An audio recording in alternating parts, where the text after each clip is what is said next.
अभी कोई आपके घर पर नजर रख रहा है? मेरे प्यारे बच्चे, यदि आप स्वर्गदूतों में विश्वास करते हैं तो यह वीडियो देखना शुरू करें और इसे पूरा देखें। एंजल का कहना है कि अभी कोई आपके घर पर नजर रख रहा है। कारण भयावह है, लेकिन उस तरह नहीं जैसा आप सोच रहे हैं। आप शायद यह मानते हो कि यह भौतिक जगत में आपकी सुरक्षा के बारे में है, लेकिन जो आप अभी तक नहीं देख पाए हैं वह अदृश्य जगत में घटित हो रहा है। आप जो महसूस कर रहे हैं वह व्यामोह नहीं है। आप जो महसूस कर रहे हैं वह कोई झूठा खतरा नहीं है। यह वह क्षण है जब आध्यात्मिकता का सांसारिकता से मिलन होता है। और मैं, तुम्हारा परमेश्वर यहोवा, पर्दा हटा रहा हूं ताकि तुम समझ सको कि तुम किस समय में रह रहे हो। कोई है जो तुम पर अपनी नजरें गड़ाए हुए हैं, इसलिए नहीं कि वह तुम्हारी प्रशंसा करता है, बल्कि इसलिए कि वह उस प्रकाश के बारे में उत्सुक है जिसे वह समझा नहीं सकता। आपकी उपस्थिति ने उनके अंधकार को भंग कर दिया है। आपकी शांति ने उनकी अराजकता को खत्म कर दिया है। आपकी स्थिरता, आपकी अडिग शांति दूसरों को जिस बात से घबराहट होती है उसके सामने आपकी स्थिरता ने उन्हें संदिग्ध बना दिया है। वे चक्कर लगाते रहे हैं, देखते रहे हैं, कानाफूसी करते रहे हैं, आश्चर्य करते रहे हैं कि आप जैसा व्यक्ति ऐसे अस्पष्ट अनुग्रह के साथ कैसे रह सकता है। लेकिन मैं इससे आश्चर्यचकित नहीं हूं। मैंने तुमसे पहले ही कहा था कि मैं तुम्हें एक पहाड़ी पर बसा शहर की तरह बनाऊंगा जिसे छिपाया नहीं जा सकेगा। और अब आप यहां हैं, रात में चमकते हुए उन आंखों द्वारा देखे जा रहे हैं जो यह नहीं समझती कि आप क्या लेकर जा रहे हैं। इस समय कोई आपके घर पर नजर रख रहा है और इसका कारण उसके लिए भयावह है। वे यह जान रहे हैं कि जो कुछ भी उन्होंने आपसे लेने की कोशिश की उससे आपका कुछ भी नहीं बिगड़ा। वे यह जान रहे हैं कि आपके बारे में उनके द्वारा बोले गए प्रत्येक झूठे शब्द ने ही आपके उत्थान की नींव रखी है। वे यह देखने के लिए देख रहे हैं कि जिस चीज से उन्हें उम्मीद थी कि वह आपको तोड़ देगी, क्या वह अंततः काम कर गई है। लेकिन इसके बजाय वे आपको फिर से उठते, फिर से प्रार्थना करते, फिर से स्तुति करते देखते हैं। वे आपके अंदर रहने वाले लचीलेपन को नहीं समझ सकते, क्योंकि वे नहीं जानते कि आपके साथ कौन चल रहा है। भयावह बात यह नहीं है कि कोई आप पर नजर रख रहा है। भयावह बात यह है कि उन्हें यह एहसास हो रहा है कि जो मैंने कवर किया है उसे वे छू भी नहीं सकते। उन्हें एहसास हो रहा है कि उन्होंने एक व्यक्ति से लड़ने की कोशिश की थी, लेकिन वास्तव में वे किसी शाश्वत चीज से मुकाबला कर रहे थे।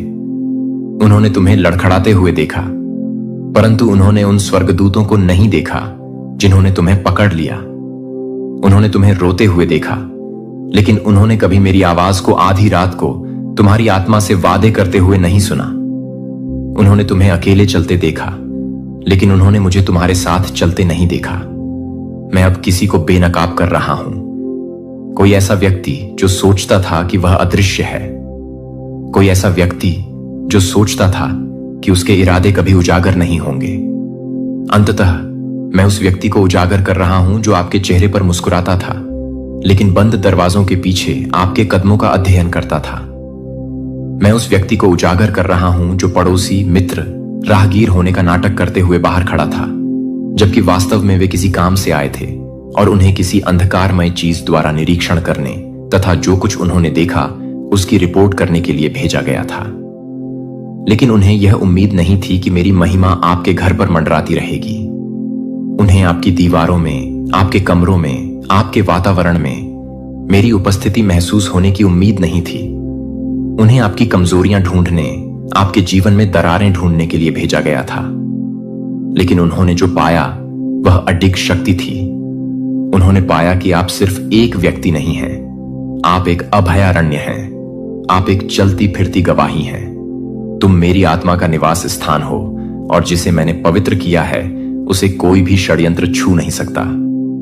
आप पूछ रहे हैं कि आपको ऐसा क्यों लग रहा है कि कोई आपको देख रहा है, आपका आराम क्यों बाधित हो रहा है, आप खिड़की से बाहर क्यों देखते हैं और ठंड क्यों महसूस करते हैं जबकि वहां कोई नहीं है। ऐसा इसीलिए है क्योंकि आपकी आत्मा वह समझ रही है जिसे आपकी आंखें नहीं देख सकती। मैंने वह संवेदनशीलता आप में डाल दी है। मैंने एक कारण से आपकी जागरूकता बढ़ाई है। मैंने आपकी आत्मा को झकझोरा ताकि आप गहराई से प्रार्थना करें, आगे दबाव डालें और तब भी भरोसा करें जब तर्क कहता हो कि कुछ भी गलत नहीं है। कोई ऐसा है जो आपको देखना बंद नहीं कर सकता। इसलिए नहीं कि वे आपसे प्यार करते हैं, बल्कि इसलिए कि वे इस बात से डरते हैं कि आप क्या बन रहे हैं।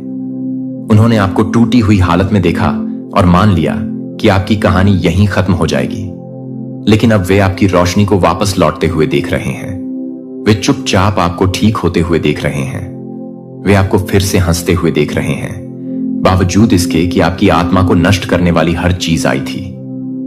वे देख रहे हैं कि आपके जीवन में आनंद का तेल पुनः प्रवाहित होना शुरू हो गया है, और वे यह नहीं समझते कि आपने जो किया उससे आप कैसे बच गए। लेकिन मैं समझता हूं, क्योंकि मैं हर तूफान में तुम्हारे साथ था। मैं तब तुम्हारे साथ था जब तुम्हारे पास देने के लिए कुछ भी नहीं बचा था। जब वे चले गए तो मैं तुम्हारे साथ था। जब उन्होंने झूठ बोला तो मैं आपके साथ था। मैं तुम्हारे साथ था जब रातें लंबी होती थीं और नींद नहीं आती थी। और अब मैं इस नई घड़ी में, न्याय की घड़ी में आपके साथ हूं। जो आंखें आपको देख रही हैं, वे कुछ ऐसा देखेंगी जिसकी उन्होंने कभी उम्मीद नहीं की थी। वे आपके घर को एक किले में बदलते देखेंगे। वे देखेंगे कि तुम्हारा नाम आत्मा में भारी हो गया है। वे आपके हाथों को आराधना में ऊपर उठते हुए और आपके पैरों को स्थिरता के ऐसे स्थान पर मजबूती से खड़े हुए देखेंगे जिसके बारे में उन्होंने कभी सोचा भी नहीं होगा कि आप वहां तक पहुंच पाएंगे। वे आपके जीवन में सूखे के बाद बारिश की तरह चमत्कार देखेंगे। वे उन प्रार्थनाओं का उत्तर पाएंगे जिनके बारे में उन्हें पता भी नहीं था कि आपने प्रार्थना की थी। और जब वे देखेंगे तो मैं वही करूंगा जो केवल मैं ही कर सकता हूं। मैं तुम्हारी कहानी को एक संकेत और आश्चर्य में बदल दूंगा। मैं तुम्हारे शत्रुओं को भी तुम्हारा परिवर्तन दिखाऊंगा। मैं उन लोगों को जो तुम्हें श्राप देना चाहते थे, तुम्हारे आशीर्वाद के कारण भयभीत कर दूंगा। मैं उन देखने वालों को अपनी शक्ति का साक्षी बनाऊंगा। आपको देख रहे व्यक्ति को लगा कि उसके पास शक्ति है। उन्होंने सोचा था कि उनकी उपस्थिति से लोग डर जाएंगे, लेकिन इसके बजाय वे ही डरने लगे।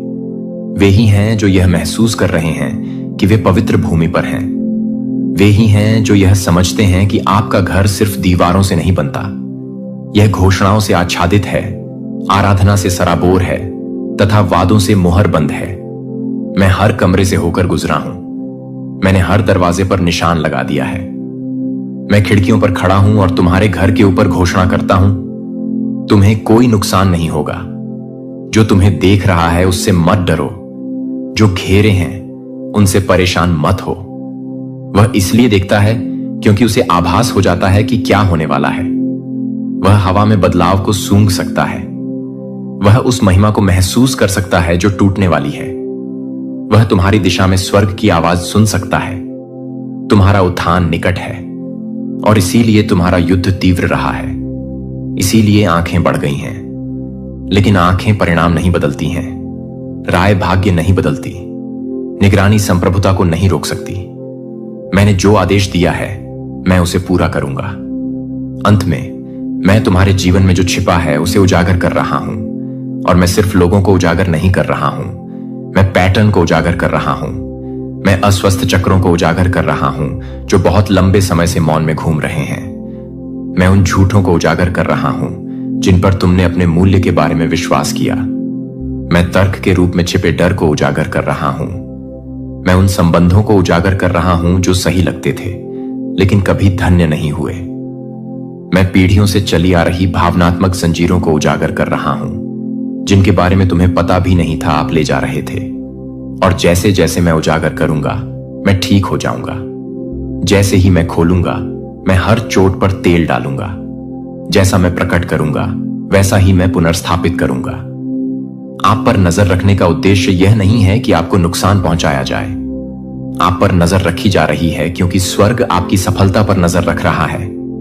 देखने वाले जल्द ही अवाक हो जाएंगे क्योंकि मैं तुम्हारे जीवन में जो करने जा रहा हूं वह सूक्ष्म नहीं होगा। यह छोटा नहीं होगा। यह एक दिव्य विस्फोट होगा। अचानक, जोरदार, निर्विवाद। और जिन लोगों को लगता था कि वे आपकी कहानी समझ गए हैं, उन्हें एहसास होगा कि उन्होंने केवल परिचय ही देखा था। आपके घर को स्वर्गदूतों को सौंपा गया है। आपके दरवाजे पर कृपा का चिन्ह लगा है। आपका परिवार उन आवाजों से मध्यस्थता से आच्छादित हो गया है जिनके बारे में आपको पता नहीं था कि वे आपके लिए प्रार्थना कर रही हैं। अब आपके घर में शांति आ रही है। ऐसी शांति जो आपने कभी महसूस नहीं की होगी। अस्थायी राहत नहीं, बल्कि स्थायी शांति, एक अलौकिक शांति जिसे देखने वाले भी भंग नहीं कर सकते। आप इसे अपनी आत्मा में महसूस करते रहे हैं। आपकी आत्मा में बेचैनी, एक ऐसी बेचैनी जिसे आप समझा नहीं सकते, ऐसा एहसास कि कुछ गड़बड़ है। वह कुछ आपकी शांति के ठीक बाहर छिपा हुआ है। आपने ताले की 2 बार जांच की है। आपने सामान्य से अधिक बार अपने कंधे के पीछे देखा है, और फिर भी आप यह नहीं बता सकते कि आधी रात को आपकी सांस क्यों रुक जाती है। आपको लगता है कि यह सिर्फ आपकी कल्पना है, लेकिन मैं, प्रभु, तुमसे कहता हूं कि यह तुम्हारी कल्पना नहीं है। आप किसी वास्तविक बात को समझ रहे हैं। आपको यह बात स्वयं ही पता लगाने के लिए नहीं कहा गया था। जो भावना आपको है, वही मैं हूं। मैंने तुम्हारी आत्मा से फुसफुसाकर कहा ताकि तुम प्रार्थना करना शुरू कर सको। मैंने तुम्हें इसलिए जगाया ताकि तुम याद रखो कि तुम्हारा शरण स्थान तुम्हारे घर की दीवारों में नहीं, बल्कि मेरी आत्मा में है। हां, कोई आपके घर पर नजर रख रहा है, लेकिन बच्चे, मैं उन्हें देख रहा हूं। मैं सब देखता हूं। मेरी दृष्टि से कुछ भी नहीं बचता। मैं नहीं सोता, मैं आराम नहीं करता। मेरी नजर हमेशा तुम पर रहती है। जबकि अन्य लोग गोपनीयता से देखते हैं, मैं संप्रभुता से देखता हूं। मुझसे कोई योजना छिपी नहीं है। इसमें कोई भी मकसद इतना गहरा नहीं है कि मैं उसे उजागर कर सकूं। मैंने तुम्हें उस उपस्थिति का एहसास कराया, डर पैदा करने के लिए नहीं, बल्कि तुम्हें आत्मा में जागृत करने के लिए। जो चीज तुम्हें डराने के लिए बनाई गई थी, वही तुम्हें मेरे करीब ले जाएगी। क्योंकि जब तुम अपना मुख मेरी ओर घुमाते हो और मेरा नाम पुकारते हो, तो सारा आकाश हिलने लगता है। मैं अपने बच्चों को रात में अकेला नहीं छोड़ता। इस उपस्थिति को छिपाने की कोशिश की गई है। यह चुपचाप चला गया है। इसने घुलने मिलने की कोशिश की है, लेकिन मैं आपको बता दूं, इसका पर्दा अब उठने वाला है। अंततः परमेश्वर वह उजागर कर रहा है जिसे आपको अकेले नहीं उठाना था। अंततः आपके घर पर नजर रखने वाला व्यक्ति सामने आ जाएगा। कारण भयावह है, हां, लेकिन मेरा हाथ बड़ा है। आपने सोचा होगा कि क्या यह आध्यात्मिक मामला है? आप ठीक कह रहे थे। यह सिर्फ भौतिक स्थान की बात नहीं है। यह उस बारे में है जो मैंने तुम्हारे अंदर रखा है। आपके जीवन में ऐसा प्रकाश है जिसे अन्य लोग बर्दाश्त नहीं कर सकते। आपके घर में शांति है, लेकिन वे समझ नहीं पाते। आपके परिवार के चारों ओर एक दैवीय सुरक्षा है जिसे वे हिलाना चाहते हैं, परंतु वे सफल नहीं होंगे, क्योंकि मैं, यहोवा, ने अपने स्वर्गदूतों को तुम्हारे घर पर नियुक्त कर दिया है। मैंने तुम्हारी आत्मा के द्वार पर सदियां तैनात कर दी हैं। यहां तक कि जब आप सोते हैं, तब भी मैं नहीं सोता। जब तुम डरते हो, तब भी मैं अविचल रहता हूं। महादूत माइकल को पहले ही भेज दिया गया है। वह आपके घर के सामने खड़ा है, धार्मिकता की तलवार खींची हुई, आग और पवित्रता में लिपटा हुआ। आप उसे देख नहीं सकते, लेकिन वह वहां है। वह छाया जिसे तुमने कुछ बुरा समझा था, वह आपके और आपके बीच में खड़ा था, जिसका मतलब डर पैदा करना था। अंधेरे में फुसफुसाई गई हर योजना अब मेरे हाथों में सौंप दी गई है, और मैं इसे नष्ट कर रहा हूं। उन्होंने तुम पर इसलिए नजर नहीं रखी कि तुमने क्या गलत किया है, बल्कि इसलिए कि मैंने तुम्हारे जीवन पर क्या थोपा है। उन्हें आभास होता है कि कुछ आने वाला है, एक सफलता, एक उन्नति, एक आशीर्वाद जो प्रकट होने के कगार पर है। उन्होंने आपका नाम वहां देखा है जहां उन्हें इसकी उम्मीद नहीं थी। उन्होंने बंद दरवाजों के पीछे आपके बारे में हो रही बातचीत सुनी है, और ईर्ष्या धुएं की तरह उठने लगी है। परंतु मैं तुमसे कहता हूं कि जो कुछ मैंने पवित्र ठहराया है, उसे ईर्ष्या की कोई आग भस्म न करेगी। यदि आप दान देना चाहते हैं या अपनी सराहना दिखाना चाहते हैं, तो आप $100 तक का सुपर थैंक्स दे सकते हैं। जो आपको देख रहा है, वह यह दिखावा कर सकता है कि वह हानि रहित है। वे सार्वजनिक रूप से मुस्कुरा सकते हैं। हो सकता है कि उन्होंने एक बार आपको मित्र भी कहा हो, लेकिन कुछ बदल गया। जब उन्होंने देखा कि मैं तुम्हारे साथ क्या कर रहा हूं, तो उनके दिल में कुछ बदलाव आया। उनकी आत्मा आक्रोश को छिपा नहीं सकी, भले ही उनके शब्दों ने ऐसा करने की कोशिश की। लेकिन आप अंधे नहीं हैं। मैं आपसे बात कर रहा था। मैं आपकी आत्मा को झकझोर रहा हूं। तुम्हें पता चल गया है कि यह कौन है। आपने इसका सपना देखा है। आपने इसे खारिज कर दिया है। आपने स्वयं को यह समझाने का प्रयास किया है कि आप बहुत अधिक संवेदनशील हो रहे हैं, परंतु अब मैं तुमसे कहता हूं कि जो मैं तुम्हें दिखा रहा हूं उसे टाल मत दो। मैं बिना उद्देश्य के कुछ भी प्रकट नहीं करता। इसका उद्देश्य आपकी शांति को नष्ट करना नहीं है, यह आपके विश्वास को पुनः निर्देशित करने के लिए है। वे शायद देख रहे होंगे, लेकिन मैं तो देख रहा हूं। वे बाहर खड़े हो सकते हैं, लेकिन मैं भीतर रहता हूं। वे योजना बना सकते हैं, लेकिन मैं आदेश देता हूं। अब मुझ पर विश्वास करो, मुझ पर पहले से भी अधिक विश्वास करो। प्रार्थना करना शुरू करें, डर के कारण नहीं, बल्कि इस विश्वास के साथ कि मैं पहले से ही काम पर लगा हुआ हूं। आप मुझे आगे बढ़ने के लिए मनाने के लिए प्रार्थना नहीं कर रहे हैं। मैं पहले ही स्थानांतरित हो चुका हूं। आप स्वयं को घटित हो रहे चमत्कार के साथ जोड़ने के लिए प्रार्थना कर रहे हैं। अब आपकी प्रार्थनाएं घोषणाएं हैं। अब आपके शब्दों में आग है। मेरा नाम बोलो और देखो कि चीजें कैसे बदलने लगती हैं। तुम केवल एक झलक देखते हो, लेकिन मैं सब कुछ देखता हूं। आपके आसपास एक आत्मा है जो आपके घर के वातावरण को प्रभावित करने की कोशिश कर रही है। यही कारण है कि आप हाल ही में अशांत महसूस कर रहे हैं। तुमने सोचा कि यह सिर्फ चिंता है, लेकिन मैं तुम्हें जगाने की कोशिश कर रहा था। पृष्ठभूमि में ऐसी चीजें घटित हो रही हैं जिन्हें आपकी भौतिक आंखें नहीं देख सकती, लेकिन मैं हर पल तुम्हारी रक्षा करता रहा हूं। कोई आपके घर का चक्कर लगा रहा है, कोई ऐसा व्यक्ति जो पहले भी आप पर मुस्कुराया हो। आप मानते थे कि कोई व्यक्ति बस गुजर रहा था, लेकिन ऐसा नहीं था। यह व्यक्ति किसी गहरी बात, किसी गुप्त बात से बंधा हुआ है जिसे वे कभी नहीं चाहते थे कि आप जानें। वे आपके स्थान, आपके जीवन और आपके विश्वास तक पहुंच चाहते थे, लेकिन मैंने उन्हें प्रवेश करने से रोक दिया है। वे यह समझने की कोशिश कर रहे हैं कि आपके दिल तक दोबारा कैसे पहुंचा जाए, लेकिन उनके कारण अब मासूम नहीं रहे। वे यह समझना चाहते थे कि आप तक कैसे पहुंचा जाए, प्रेम के कारण नहीं, बल्कि ईर्ष्या के कारण। उन्होंने आपके आशीर्वाद को देखा और उसका श्रेय लेना चाहा। उन्होंने आपका उपकार देखा और उसे हटाने के लिए चुपचाप षड्यंत्र रचा। परंतु वे यह नहीं समझ पाए कि मैंने तुम्हारे घर पर एक आध्यात्मिक मुहर लगा दी है। कोई भी बुरी योजना, कोई भी झूठी कानाफूसी, कोई भी अंधेरा इरादा उस चीज से नहीं गुजर सकता जिसे मैंने मुहर बंद कर दिया है। अब मुझ पर पहले से भी अधिक विश्वास करो। अपनी चुप्पी पर मेरा विश्वास करो। मेरा विश्वास करो। जब तुम बिना किसी कारण के आधी रात को जाग जाते हो, वह कोई आकस्मिक क्षण नहीं था। यह मैं ही था जो तुम्हारी आत्मा को प्रार्थना करने के लिए प्रेरित कर रहा था, मुझे पुकारने के लिए। मैंने तुम्हारे घर के बाहर एक देवदूत रखा है। मैंने पहले ही आकाश में चेतावनी भेज दी है और पर्दाफाश करना भी शुरू कर दिया है। अंततः परमेश्वर इस व्यक्ति को उजागर कर रहा है जिसने बहुत चालाकी से आपका फोन हैक कर लिया, जिसके साथ आप हंसे थे, जिसे आपने हानि रहित समझा था। उन्होंने कहा कि उन्होंने यह काम जिज्ञासावश किया, लेकिन यह सिर्फ जिज्ञासा नहीं थी, यह गणना थी। वे आपकी योजनाओं के बारे में अधिक जानना चाहते थे। वे आपकी निजी बातचीत का पता लगाना चाहते थे। वे आपके विचारों, आपकी गतिविधियों, आपके इरादों को समझना चाहते थे। क्यों? क्योंकि वे आपका वह संस्करण बनने की कोशिश कर रहे थे जो वे कभी नहीं बन सकते। लेकिन मैंने उन्हें रोक दिया। मैंने तुम्हारी पहचान पर एक दैवीय अवरोध लगा दिया है।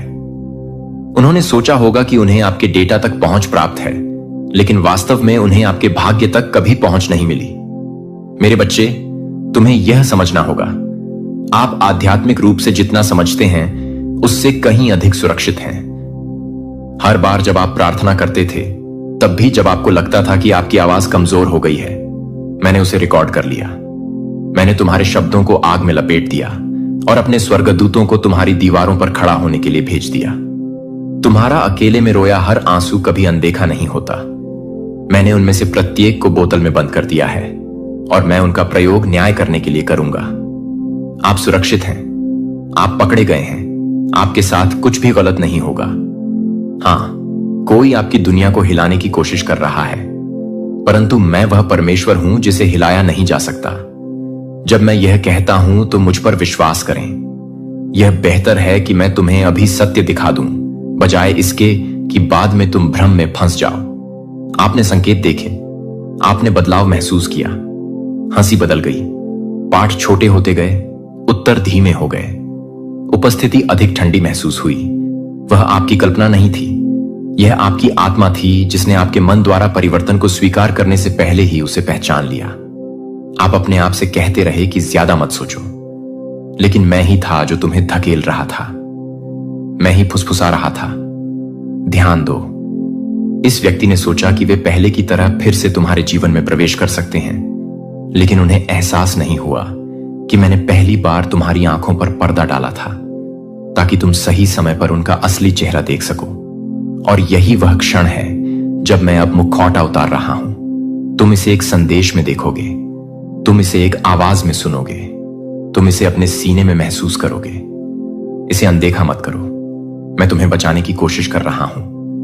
एक कारण है कि तुम नींद खो रहे हो, एक कारण है कि तुम्हें अचानक हफ्तों पहले की वह अजीब बातचीत याद आ गई। एक कारण है कि जब तुमने अपनी स्क्रीन पर उनका नाम देखा तो तुम्हें ठंड लग गई। तुम्हारी आत्मा तुम्हारे तर्क से ज्यादा जोर से बोलने की कोशिश कर रही है। इसे जाने दो, तुम पागल नहीं हो, तुम पागल नहीं हो, तुम बहुत संवेदनशील नहीं हो रहे हो, तुम जागृत हो रहे हो। जो व्यक्ति अभी तुम्हारे घर को देख रहा है वह शायद तुम्हारी गली में भी ना हो, लेकिन वह आध्यात्मिक रूप से देख रहा है।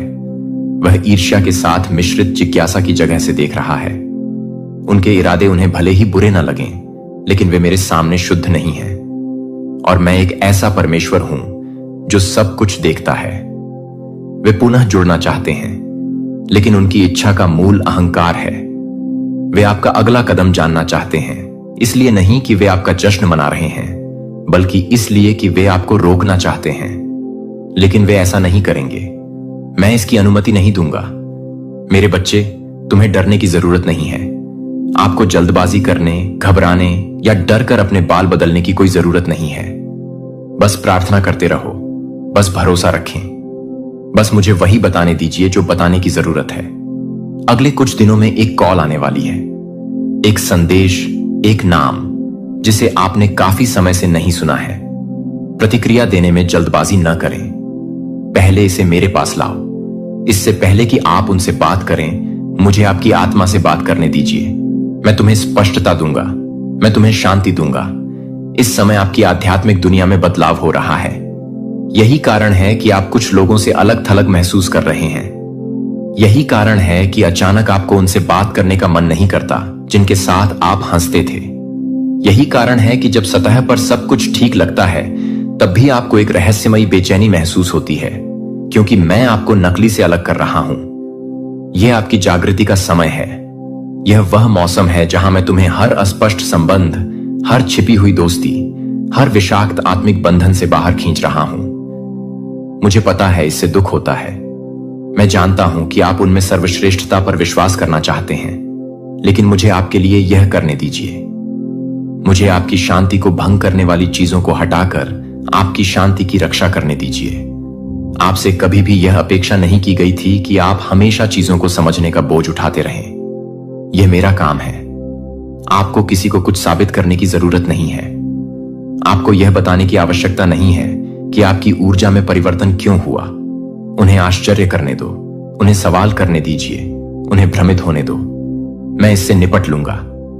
अभी मैं आपके भविष्य की रक्षा कर रहा हूं। मैं आपके नाम की रक्षा कर रहा हूं। मैं कानाफूसी करने वालों को चुप करा रहा हूं। मैं जासूसों को हटा रहा हूं। आप स्पष्टता के मौसम में प्रवेश करने वाले हैं। आप उस बात को समझ जाएंगे जो कभी आपको भ्रमित करती थी। तुम मुझे शोर से भी अधिक जोर से सुनोगे। तुम मुझे भय से भी अधिक गहराई से महसूस करोगे। यह घर, तुम्हारा घर, मेरा है। हर कोना, हर खिड़की, हर कदम जो इसके अंदर उठाया गया है, मैंने इसे देखा है। मैंने इसे आशीर्वाद दिया है। मैंने इसके चारों ओर दिव्य पहरेदारों को तैनात कर दिया है। हां, किसी ने इसका उल्लंघन करने की कोशिश की। हां, किसी ने आपकी निजता में झांकने की कोशिश की। हां, किसी ने आपके फोन का पता लगाने की कोशिश की, अपने सोशल मीडिया तक पहुंचे। पता लगाओ तुम क्या योजना बना रहे हो, लेकिन मैंने इसे रोक दिया है। आप शायद खुद को असुरक्षित महसूस करें, लेकिन आध्यात्मिक रूप से आप पहले से कहीं अधिक सुरक्षित हैं। उन्होंने गुप्त रूप से जो करने का प्रयास किया था वह अब प्रकाश में आ जाएगा। तुम्हारे हाथ से नहीं, मेरे हाथ से। अंततः मैं इस व्यक्ति का पर्दाफाश कर रहा हूं। उनके इरादे, उनकी चालाकी, उनके खेल, ये सब सामने आ जाएगा। आपको बहस नहीं करनी पड़ेगी, तुम्हें याचना नहीं करनी पड़ेगी। मैं समय आने पर सब कुछ आगे लाऊंगा। मैं आपको पुष्टि भेज रहा हूं, एक संदेश, एक स्वप्न, एक अचानक आंतरिक ज्ञान। अभी भी हो, यह आ रहा है। और जब ऐसा हो जाए तो उस ओर मत लौटना जहां से मैंने तुम्हें मुक्त किया था। उस व्यक्ति के पास वापस मत लौटना जिसे मैंने हटाया था। उस कॉल का उत्तर मत दीजिए जिसके बारे में मैंने आपको पहले ही चेतावनी दी थी। विश्वास रखो कि मैंने तुम्हें दंड देने के लिए उन्हें नहीं हटाया। मैंने आपकी सुरक्षा के लिए उन्हें हटा दिया। यह क्षण पवित्र है। यह ऋतु आपके उपचार, आपकी स्पष्टता, आपकी दिव्य स्थिति के बारे में है। आप उससे कहीं अधिक के लिए पैदा हुए हैं, जिसके लिए वे आपको फंसाने की कोशिश कर रहे हैं। आप सत्य के लिए पैदा हुए हैं। मुझे आप पर गर्व है। मैं देख रहा हूं कि जब उन्होंने तुम्हें गिराने की कोशिश की तब भी तुम कैसे खड़े रहे। मैं देख रहा हूं कि जब आप थके हुए होते हैं तब भी आप प्रार्थना करते रहते हैं। मैं देख रहा हूं कि आप कैसे माफ करने की कोशिश कर रहे हैं, भले ही आपका दिल टूट रहा हो। मैं यह सब देख रहा हूं और मैं यहां हूं। मैंने कभी नहीं छोड़ा। आप ठीक हो जाएंगे। आप देखेंगे कि यह सब क्यों घटित हुआ। आप पीछे मुड़कर देखेंगे और कहेंगे, धन्यवाद भगवान, इसे और गहरा होने से पहले प्रकट करने के लिए। प्रार्थना करते रहें, भरोसा करते रहें, अपनी शांति की रक्षा करते रहें। मैं वह भगवान हूं जो आप पर नजर रखता हूं। मैं न तो सोता हूं और न ही ऊंघता हूं। और आज रात, हर रात की तरह मैं आपके घर पर नजर रख रहा हूं। आपके साथ कुछ भी गलत नहीं होगा। आप सुरक्षित हैं। यह कोई मजाक नहीं है। जिस व्यक्ति से आप बेहद प्यार करते हैं वह इस घटना के बाद कभी भी वैसा नहीं रहेगा, सबको छोड़कर। मेरे प्यारे बच्चे, यदि आप स्वर्गदूतों में विश्वास करते हैं तो यह वीडियो देखना शुरू करें और इसे पूरा देखें। एंजेल का कहना है कि यह कोई मजाक नहीं है। जिस व्यक्ति से आप बेहद प्यार करते हैं वह इस घटना के बाद कभी भी वैसा नहीं रहेगा। आपके अलावा हर कोई जानता है कि कल रात उन्होंने अपनी ताकत खो दी। उनकी आग इतनी धीमी हो गई कि सुबह की रोशनी भी उसे बुझा नहीं सकी। यद्यपि उन्होंने दृढ़ता से खड़े रहने की कोशिश की, लेकिन उनकी आत्मा उस चीज के सामने झुक गई जिसके बारे में उन्होंने कभी बात नहीं की थी। और मैंने यह सब देखा। मैंने इसे तब घटित होते देखा जब तुम सो रहे थे। मैंने यह सब तब होते देखा जब किसी और ने नहीं देखा था। मैंने उन्हें चुपचाप बैठे और अपनी आंखें बंद करते देखा, शांति से नहीं बल्कि एक प्रकार की पराजय से जिसके लिए उनके पास शब्द नहीं थे। और अब सब कुछ अलग है, लेकिन आपने अभी तक इस पर ध्यान नहीं दिया है, क्योंकि आपका हृदय उनके प्रकाश में विश्वास करता है, क्योंकि आपका प्यार हार मानने को तैयार नहीं है, क्योंकि जब वे हमसे दूर चले गए तब भी तुम मध्यस्थता में खड़े रहे। लेकिन मैं यह बात अब आपको बता रहा हूं, कल रात कुछ बदल गया, और जो कुछ उन्होंने खोया वह मानवीय आंखों से दिखाई नहीं देता। उन्होंने अपनी सांस नहीं खोई, लेकिन उन्होंने कुछ अधिक महत्वपूर्ण चीज खो दी, लड़ने की इच्छा। उनकी आवाज में जो साहस छिपा था वह शर्म और रहस्य के नीचे दब गया। वे आपकी उपस्थिति में हंसते और सिर हिलाते हुए चल रहे हैं, लेकिन अंदर ही अंदर वे उलझते जा रहे हैं। यह संदेश आपको डराने के लिए नहीं है, यह तुम्हें तैयार करने के लिए है, क्योंकि मैं चाहता हूं कि तुम अब मेरी आंखों से देखो। मैं चाहता हूं कि आप यह दिखावा करना बंद करें कि कुछ हुआ ही नहीं। मैं चाहता हूं कि आप जागरूक रहें। आप उस चीज को ठीक नहीं कर सकते जिसे आप स्वीकार नहीं करेंगे। आप उस चीज को ठीक नहीं कर सकते जिसे आप छू नहीं सकते। उन्होंने अपना विश्वास खो दिया। उन्होंने वह दूरदृष्टि खो दी जो कभी उनके पास थी। उन्होंने एक ऐसे क्षण में अपना एक हिस्सा खो दिया जिसे वे कभी नहीं भूल पाएंगे। और वे आपको यह बताने से डरते हैं क्योंकि वे नहीं चाहते कि आप चले जाएं। वे पहले ही अपने आप को यह विश्वास दिला चुके हैं कि यदि आपको कभी पता चल गया कि वास्तव में क्या हुआ था तो आप वहां से चले जाएंगे। इसलिए इसके बजाय उन्होंने चुप्पी को चुना है। उन्होंने इसे मुस्कुराहटों और उथली बातचीत के नीचे दबाना चुना है। लेकिन आप बेहतर जानते हैं, आप महसूस करते हो। अब आप उनके पीछे आने वाले भार को महसूस करते हैं। आपने देखा होगा कि जब आप भविष्य के बारे में बात करते हैं तो उनकी नजरें आपकी नजरों से बच जाती हैं। आपने देखा होगा कि वे बोलने की अपेक्षा अधिक रुकते हैं। ऐसा नहीं है कि वे आपसे प्यार नहीं करते। बात यह है कि उन्हें यह नहीं पता कि वे अब आपके प्यार के लायक हैं या नहीं। और मैं ही अब आपको यह बात बता रहा हूं, क्योंकि मेरे पास इस व्यक्ति के लिए योजनाएं हैं और मेरे पास आपके लिए योजनाएं हैं। और मैं नहीं चाहता कि कल का झूठ उस पुनर्स्थापना को भ्रष्ट कर दे जो मैंने पहले ही लिखी है। मैंने हर निशान देखा है, मैंने हर आंसू को गिना है। मैं अंधेरे में उनके साथ खड़ा रहा जब उन्हें लगता था कि कोई भी कभी नहीं जान पाएगा। और मैंने इस क्षण की प्रतीक्षा की है कि आप मुझे सुने, कि आप अंततः अपना हृदय उस बात के लिए खोलें जो मैं आपको दिखाने का प्रयास कर रहा हूं। यही वह क्षण है जहां रहस्योद्घाटन निर्णय से मिलता है। यहीं पर आराम खत्म हो जाता है और टकराव शुरू हो जाता है। हिंसा से नहीं, दोषारोपण से नहीं, बल्कि सत्य से। क्योंकि मैं उनसे प्यार करता हूं और मैं तुमसे प्यार करता हूं, और मैं तुम दोनों को मौन रहकर नष्ट नहीं होने दूंगा। मैं उस शांत समझौते को उजागर कर रहा हूं, वह रहस्य जिसके बारे में उन्हें उम्मीद थी कि वह अपने आप ही गायब हो जाएगा। मैं उन्हें शर्मिंदा करने के लिए नहीं, बल्कि उन्हें वापस लाने के लिए उजागर कर रही हूं, क्योंकि कल रात उन्होंने सिर्फ साहस ही नहीं खोया, उन्होंने अपनी आवाज भी खो दी है, और उसे वापस पाने के लिए उन्हें मदद की जरूरत है। उन्हें अपने दुख को सहने के लिए किसी की आवश्यकता है। उन्हें किसी ऐसे व्यक्ति की आवश्यकता है जो सत्य बोलने पर भी पीछे ना हटे।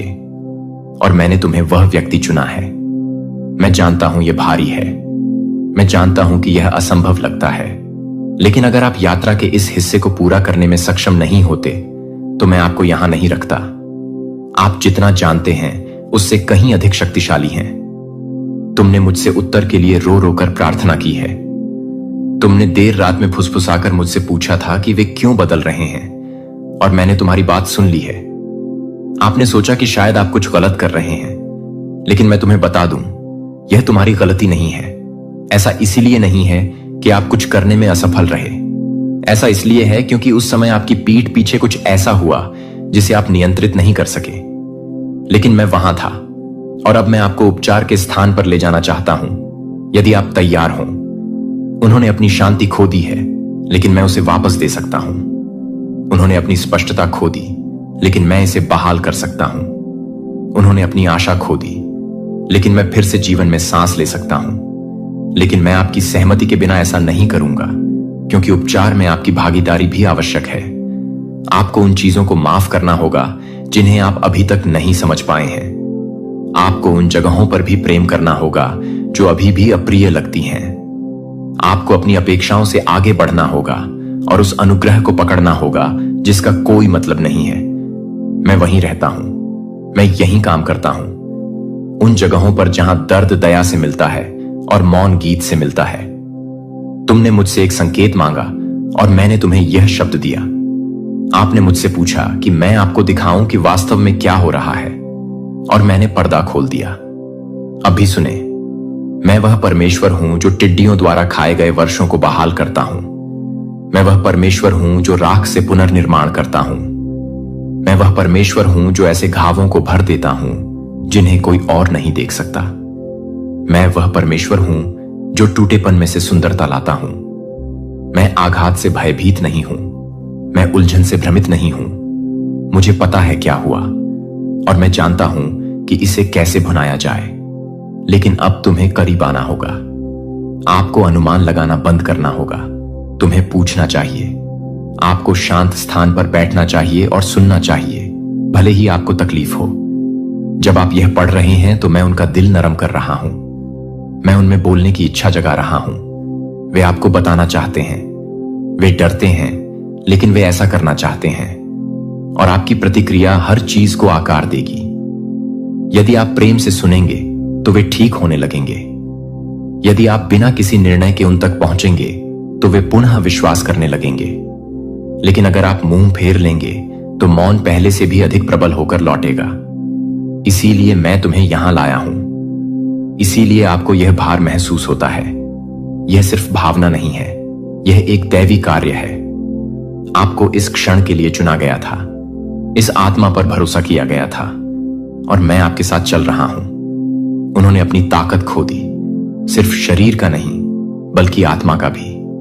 जब आप सो रहे थे तो उनके अंदर से कुछ चीज खिसक गई।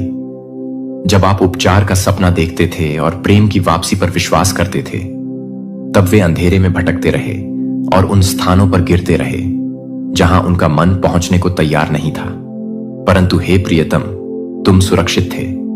आप पवित्र उपस्थिति से घिरे हुए थे। स्वर्गदूतों की फुसफुसाहट आपकी सांस और आपकी आशा की रक्षा कर रही थी। आपने आज उनकी चुप्पी पर ध्यान दिया होगा, या फिर यह देखा होगा कि उनकी आंखें आपकी ओर देखने के बजाय आपकी ओर देख रही थीं। यह कोई भ्रम की स्थिति नहीं थी, वह थकान नहीं थी। यहीं से शून्यता का निर्माण शुरू हुआ। उनमें कुछ ऐसा प्रवेश कर गया जो नहीं होना चाहिए था, और कुछ ऐसा उनसे दूर चला गया जो पवित्र था। वह क्षण आपका नहीं है जिसके लिए आप स्वयं को दोषी ठहराएं। भगवान कहते हैं कि तुम असफल नहीं हुए। आपने प्रार्थना की, आपने इंतजार किया, आपने प्यार किया, तुम्हें दे दिया। लेकिन पर्दे के पीछे क्या चल रहा था, यह अब तक आपकी आंखों के सामने नहीं था। अंततः परमेश्वर आपके दर्द के लिए नहीं, बल्कि आपकी स्पष्टता के लिए उजागर कर रहा है। आपको चोट पहुंचाने के लिए नहीं, बल्कि आपको इनकार और झूठी आशा के कोहरे से उबारने के लिए। सत्य यह है कि पीड़ा न दी जाए। इसका उद्देश्य मुक्ति दिलाना है। बहुत समय से आप पूछते आ रहे हैं, मुझे ऐसा क्यों लगता है कि कुछ कमी है, लेकिन मुझे कोई नहीं बताएगा। परमेश्वर अब आपको उत्तर देता है। सत्य को आपसे इसीलिए नहीं छिपाया गया क्योंकि आप अंधे थे, बल्कि इसीलिए क्योंकि प्रेम ने आपको इतना साहसी बना दिया कि आप अच्छाई पर विश्वास कर सके, तब भी जब अन्य लोग पहले ही हार मान चुके थे। आपके अलावा हर कोई जानता है कि कल रात उन्होंने अपनी रोशनी खो दी। उनके निर्णयों में ऐसी बात का स्वागत किया गया जिसे वे मान्यता नहीं देते थे, और अब वे ऐसे काम करने की कोशिश कर रहे हैं जैसे कुछ भी नहीं बदला है। लेकिन लाखों लोग यीशु पर विश्वास करते हैं, लेकिन हर कोई एक जैसे यीशु पर विश्वास नहीं करता। बाइबल में जो यीशु बताया गया है वह कुरान में दिखाई देने वाले यीशु से अलग है। बाइबल और कुरान दोनों ही यीशु का जिक्र करते हैं, उन्हें पहचानते हैं और उनका सम्मान करते हैं। दोनों के अनुसार यीशु मरियम से जन्मे थे, चमत्कार किए थे और एक दिन फिर से लौटेंगे।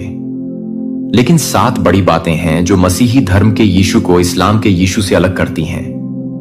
यीशु के बारे में बाइबल और कुरान के बीच के फर्क को अच्छे से समझने के लिए हमें समय में थोड़ा पीछे जाना पड़ेगा। हमें उन दिनों में जाना होगा जब भविष्यवक्ताओं का समय था। बाइबल में यीशु की कहानी उनके जन्म से भी बहुत पहले शुरू होती है। सच तो यह है कि उनके जन्म से करीब 800 साल पहले एक भविष्यवक्ता ने उनके आने की भविष्यवाणी की थी। भविष्यवक्ता यशायाह ने लिखा था, इसलिए खुद प्रभु तुम्हें एक संकेत देंगे। देखो, एक कुंवारी गर्भवती होगी और एक पुत्र को जन्म देगी और उसका नाम इमैनुअल रखा जाएगा। और यशायाह अकेले नहीं थे। भविष्यवक्ता मीका ने भी उनके जन्म स्थान के बारे में पहले ही बता दिया था। लेकिन हे बेतलेहम एफ्राथा, हालांकि तू यहूदा के परिवारों में छोटा है, तुझ में से वह निकलेगा जो इजराइल पर शासन करेगा। भविष्यवक्ताओं ने इसमें कोई शक नहीं छोड़ा था। उन्होंने पहले ही बता दिया था यीशु का वंश कौन होगा, उनकी माता कौन होंगी, वह कहां जन्म लेंगे और उनका उद्देश्य क्या होगा।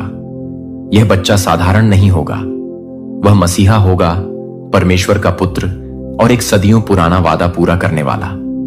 अब सवाल आता है, कुरान में क्या यीशु के जन्म की भविष्यवाणी की गई थी? तो इसका जवाब है हां, लेकिन एक बिल्कुल अलग तरीके से। इस्लाम में पुराने नियम की तरह कई भविष्यवक्ता नहीं थे जो यीशु के आने की घोषणा करते, बल्कि वहां एक सीधी स्वर्ग से आई सूचना दी गई। और सूरा 3 में लिखा है, जब फरिश्ते ने कहा, ए मरियम, अल्लाह तुम्हें अपने एक वचन की खुशखबरी देता है, उसका नाम मसीह यीशु मरियम का बेटा होगा। उसे इस दुनिया और आखिरी दुनिया में इज्जत दी जाएगी और वह अल्लाह के करीब लाए गए लोगों में से होगा। यहां यीशु को मसीह कहा गया है, लेकिन ईश्वर का अवतार नहीं। कुरान में मसीह का मतलब है अभिषिक्त या चुना हुआ, लेकिन जैसा कि मसीही धर्म में होता है वैसा दिव्य नहीं। इस्लाम में यीशु को पहले की भविष्यवाणियों की पूर्ति के रूप में नहीं देखा जाता, क्योंकि इस्लाम में अंतिम और सच्चे भविष्यवक्ता मोहम्मद को माना जाता है। जहां बाइबल में सारी भविष्यवाणियां सीधी यीशु की ओर इशारा करती हैं, वहीं कुरान में सारे नबी अल्लाह की एकता की तरफ रास्ता दिखाते हैं और यीशु उनमें से बस एक हैं। आखिरी मंजिल नहीं, लेकिन दोनों ग्रंथ एक बात पर एक साथ आते हैं। यीशु के जन्म की घोषणा लुका 1 में हम पढ़ते हैं कि एंजेल गैब्रियल नासरत में एक कुंवारी लड़की मरियम के पास आया। उसने कहा, तुम गर्भ धारण करोगी, एक बेटे को जन्म दोगी और उसका नाम यीशु रखना। वह महान होगा और परम प्रधान का पुत्र कहलाएगा। मसीही विश्वास में यह पल सिर्फ एक नए जीवन की घोषणा नहीं था, बल्कि एक अनंत योजना का खुलासा था कि खुद परमेश्वर इंसान बनेगा। यह बच्चा उद्धार करता होगा, परमेश्वर का पुत्र। कुरान के सूरह 19 में लिखा है, और किताब में मरियम का जिक्र करो। जब वह अपने परिवार से दूर पूर्व की तरफ चली गई थी, वह उनसे पर्दे के पीछे छुप गई थी। फिर हमने अपनी रूह को उसके पास भेजा, जो एक पूरी तरह से बना हुआ आदमी बनकर उसके सामने आया। मरियम डर गई और बोली, मैं तुमसे रहम करने वाले अल्लाह की पनाह मांगती हूं। अगर तुम अल्लाह से डरते हो, तब फरिश्ता उसे दिलासा देता है और कहता है, मैं बस तुम्हारे रब का एक दूत हूं, ताकि तुम्हें एक पाक और पवित्र पुत्र दिया जा सके। कुरान में स्वर्ग से आए संदेशवाहक का नाम जिब्रील है और महिला है मरियम, एक कुंवारी। लेकिन उनके मतलब में बड़ा फर्क है। बाइबल में यह बच्चा परम प्रधान का पुत्र होगा, जबकि कुरान में वह परमेश्वर का एक शुद्ध और आज्ञाकारी सेवक होगा, लेकिन ईश्वर नहीं। मुसलमानों के लिए यीशु, जिन्हें अरबी में ईसा कहा जाता है, एक अद्भुत जन्म थे, लेकिन वे परमेश्वर के पुत्र नहीं थे। वे एक नबी थे, एक चुने हुए इंसान। लेकिन मसीही विश्वास में इस घोषणा का मतलब सिर्फ एक जन्म नहीं था। यह उस पल को दिखाता है जब परमेश्वर खुद इंसान के रूप में आया। तो चलिए जानते हैं बाइबल और कुरान में यीशु के जन्म को कैसे बताया गया है। बाइबल में यीशु का जन्म एक अंधेरी रात को बेतलहम में हुआ। मरियम, जो लंबी सफर से थकी हुई थी, बड़े ही साधारण और नम्र माहौल में बच्चे को जन्म देती हैं। यीशु एक अस्तबल में जन्मे, जहां जानवरों के बीच मरियम और उनके मंगेतर यूसुफ मौजूद थे। लेकिन स्वर्ग शांत नहीं रहा। आकाश में फरिश्तों ने गीत गाए और चरवाहे पहले गवाह बने। उन्होंने सुना, आज दाऊद के नगर में तुम्हारे लिए एक उद्धारकर्ता जन्मा है, जो मसीह प्रभु है। मसीही विश्वास में यह जन्म कोई साधारण घटना नहीं थी। यह उस क्षण को दिखाता है जब परमेश्वर ने इंसानी रूप धारण किया, जब अनंतता ने मानव कमजोरी के बीच प्रवेश किया। अब चलिए कुरान की ओर चलते हैं, जहां यीशु का जन्म बिल्कुल अलग माहौल में होता है, जो बाइबल की कहानी से बहुत अलग है। यीशु बेतलहम में जन्म नहीं लेते, ना किसी अस्तबल में, ना जानवरों के बीच, बल्कि उनका जन्म एक खजूर के पेड़ के नीचे पूरी तरह अकेलेपन में होता है। मरियम अकेली थी, ना उनके साथ यूसुफ थे, ना कोई चरनी, ना कोई चरवाहे। तो मरियम ने उसे गर्भ में लिया और एक दूर के स्थान पर चली गई। जब प्रसव पीड़ा ने उन्हें घेरा, तो वह एक खजूर के पेड़ के तने के पास आ गई और उन्होंने कहा, काश मैं इससे पहले ही मर गई होती और लोगों की नजरों से बिल्कुल भुला दी गई होती। कुरान में मरियम बिल्कुल अकेली दिखाई देती है। अपने दर्द में वह निराशा में पुकार उठती है। लेकिन फिर खुदा हस्तक्षेप करता है। फिर एक आवाज उनके नीचे से आई, घबराओ नहीं, तुम्हारे रब ने तुम्हारे पैरों के नीचे एक नहर बहा दी है। अब खजूर के पेड़ के तने को अपनी तरफ हिलाओ, तो तुम्हारे ऊपर ताजे पके खजूर गिरेंगे। इन्हें खाओ, पानी पियो और खुश रहो।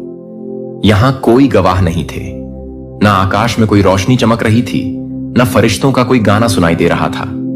यह दृश्य ना तो सार्वजनिक था और ना ही भव्य। यहां कोई भीड़ इकट्ठा होकर खुशी नहीं मना रही थी। यह एक बहुत ही निजी और प्यारा चमत्कार था, जहां खुदा ने अपनी दासी को सीधे ढाढ़स बंधाया और उसे ताजे पानी और खजूरों से ताकत दी, जो खजूर के पेड़ से गिरे थे। कुरान में यीशु के जन्म का सटीक पल नहीं बताया गया है। ना तो जन्म की प्रक्रिया का जिक्र है, ना बच्चे के दिखने का, और ना ही इस बात का कि उसका स्वागत कैसे हुआ। अगली बात जो हम पढ़ते हैं वह यह है, मरियम अपने लोगों के पास लौटती हैं, अपने नवजात बच्चे को बाहों में लिए हुए, और फिर कुछ अद्भुत होता है। एक ऐसी बात जो बाइबल में कहीं नहीं बताई गई है। जब लोग मरियम को बच्चे के साथ देखते हैं, तो वे सवाल उठाते हैं, शक करते हैं और उन पर आरोप लगाते हैं। मरियम चुप रहती है, लेकिन वह अकेली नहीं थी। खुद यीशु जो उस समय सिर्फ एक नन्हा बच्चा था, झूले से बोल पड़ता है, सचमुच मैं अल्लाह का सेवक हूं। उसने मुझे किताब दी है और मुझे नबी बनाया है। एक नवजात बच्चा पूरी गंभीरता के साथ बोलता है, अपनी मां का बचाव करता है और अपने मिशन की घोषणा करता है। इस दृश्य में कहीं भी उसकी ईश्वरीय पहचान का ऐलान नहीं होता, बल्कि एक साफ मकसद दिखाई देता है। यीशु एक नबी हैं, परमेश्वर के सेवक हैं जो एक संदेश लेकर भेजे गए हैं। बाइबल और कुरान दोनों एक बात पर सहमत हैं। यीशु का जन्म मरियम से हुआ, एक चमत्कारी जन्म जिसमें किसी इंसानी हस्तक्षेप की जरूरत नहीं पड़ी। लेकिन उनके जन्म की कहानी के विवरण में बहुत फर्क है। बाइबल में यीशु का जन्म एक असली जगह पर हुआ, बेतलेहम के छोटे से शहर में, जैसा कि भविष्यवक्ता मीका ने पहले से भविष्यवाणी की थी। यहां यीशु का जन्म परमेश्वर के पुत्र के रूप में होता है और उनका आना एक पुराने वादे की पूर्ति की शुरुआत को दिखाता है। वहीं दूसरी ओर कुरान में किसी खास जन्म स्थान का जिक्र नहीं किया गया, बल्कि एक खजूर के पेड़ के नीचे जन्म की कहानी बताई गई है। यहां यीशु अल्लाह के एक नबी के रूप में जन्म लेते हैं और नवजात अवस्था में ही अपने पहले शब्द बोलते हैं, गवाही देते हैं और झूले से ही एक नबी की तरह बोलते हैं। यही है वह बुनियादी फर्क बाइबल के यीशु और कुरान के ईसा के बीच। बाइबल इस सवाल का बिना किसी झिझक के जवाब देती है। यूहन्ना के पहले ही वाक्य में लिखा है, आदि में वचन था और वचन परमेश्वर के साथ था और वचन परमेश्वर था और वचन देह बना और हमारे बीच में निवास किया। बाइबल में यीशु पूरे कहानी के सेंटर में है। उन्हीं के इर्द गिर्द सब कुछ घूमता है। उत्पत्ति से लेकर प्रकाशित वाक्य तक पूरा शास्त्र उनके बारे में ही बताता है। यीशु की भविष्यवाणी यशायाह ने की थी, उनकी घोषणा गैब्रियल ने की थी। उन्हें प्रिय पुत्र के रूप में प्रकट किया गया, क्रूज पर चढ़ाया गया, तीसरे दिन फिर से जीवित हुए और एक दिन राजा बनकर लौटने का वादा किया। यीशु सिर्फ एक शिक्षक नहीं है, वह सिर्फ एक नबी भी नहीं है, वह परमेश्वर के पुत्र हैं। त्रित्व का दूसरा व्यक्ति, उद्धारकर्ता मसीह, वह मेमना जो दुनिया का पाप उठा लेता है। मसीही विश्वास में यीशु खुद परमेश्वर का अवतार है। वह आदि और अंत है, शुरुआत और अंत दोनों। उनका उद्देश्य सिर्फ शिक्षा देना नहीं था, बल्कि छुड़ाना था। वे केवल सुधारने नहीं आए थे, बल्कि मानवता को परमेश्वर से मेल कराने आए थे, अपने बलिदान और पुनरुत्थान के द्वारा। लेकिन कुरान में इसका जवाब कुछ अलग है। यीशु, जिन्हें ऐसा कहा जाता है, ना तो परमेश्वर हैं, ना ही परमेश्वर के पुत्र हैं और ना ही वे ट्रिनिटी का हिस्सा हैं। इस्लाम में ऐसा मानना शर्क कहलाता है, यानी अल्लाह के साथ किसी और को जोड़ना, और यह इस्लाम में सबसे बड़ा पाप माना जाता है। कुरान में ईसा मरियम के बेटे को सबसे बड़े नबियों में गिना जाता है। उनका जन्म चमत्कारी ढंग से हुआ था और वे जन्म से ही पवित्र थे। खुदा ने उन्हें बिना किसी इंसानी दखल के पैदा किया था, लेकिन साथ ही यह भी साफ कर दिया था, ईसा ना तो उसका बेटा है और ना ही उसका कोई हिस्सा। अल्लाह के लिए यह शोभा नहीं देता कि वह किसी को अपना बेटा बनाए, उसे महिमा दी जाए। कुरान में यीशु एक पैगंबर है, बहुत महान पैगंबर, लेकिन फिर भी सिर्फ एक इंसान। उनका जन्म अद्भुत था। वे निष्पाप थे, उन्हें ज्ञान और चमत्कार करने की ताकत दी गई थी, लेकिन फिर भी वे पूरी तरह इंसान ही थे। हम कुरान में पढ़ते हैं, हे किताब वालों, अपने धर्म में अति मत करो और अल्लाह के बारे में सच के अलावा कुछ भी मत कहो। मसीह यीशु मरियम का बेटा बस अल्लाह के एक नबी थे। कुरान के अनुसार यीशु एक आदर्श सेवक थे। वे पूरी मानवता के लिए एक निशानी थे। वह मसीह थे, लेकिन परमेश्वर नहीं। उन्हें इस्राएल की संतान के पास भेजा गया था, इंजील यानी असली सुसमाचारक लेकर, ताकि वे तौराह की पुष्टि करें और एक आने वाले नबी मोहम्मद की घोषणा करें। बाइबल में यीशु पापों को क्षमा करते हैं, पानी पर चलते हैं, लोगों की आराधना स्वीकार करते हैं और खुद कहते हैं, जिसने मुझे देखा है उसने पिता को देखा है। कुरान में यीशु बचपन से ही बोलते हैं। वे बीमारों को ठीक करते हैं, मरे हुए को जीवित करते हैं, लेकिन हर बार अल्लाह की इजाजत से, कभी अपनी खुद की शक्ति से नहीं। आइए अब और गहराई से समझते हैं मसीही और इस्लामी विश्वास में यीशु के जीवन और चमत्कारों के बीच क्या फर्क है। अब हम आते हैं यीशु की कहानी के एक सबसे आकर्षक और शक्तिशाली पहलू पर, उनके चमत्कारों और उनकी सेवकाई पर। यह एक ऐसा विषय है जहां मसीही और इस्लामी विश्वास मिलते भी हैं और गहराई से अलग भी हो जाते हैं। बाइबल और कुरान दोनों ही बताते हैं कि यीशु, जिन्हें अरबी में ईसा कहा जाता है, ने अद्भुत चमत्कार किए थे। उन्होंने बीमारों को ठीक किया, मरे हुए लोगों को जिलाया और ऐसे चिन्ह दिखाए जो प्रकृति के नियमों को भी तोड़ते थे। लेकिन भले ही काम देखने में एक जैसे लगते हैं, फिर भी उनकी शुरुआत, उनके अर्थ और उनके उद्देश्य दोनों धर्मों में एक दूसरे से बिल्कुल अलग हैं। बाइबल में सुसमाचार हमें एक ऐसी सेवकाई की कहानी सुनाते हैं जिसने पूरी दुनिया को हिला दिया था। सिर्फ 3 साल और यीशु ने एक कभी न मिटने वाली छाप छोड़ दी। उन्होंने सिर्फ अपने शब्दों से नहीं, बल्कि अपने चमत्कारों से भी दिलों को बदल दिया, जो प्रकृति के नियमों को भी झुका देते थे। सिर्फ 3 सालों में उन्होंने एक ऐसी विरासत बना दी जो कभी नहीं मिटेगी। यीशु सिर्फ बोलने नहीं आए थे, वह अधिकार के साथ काम करने आए थे।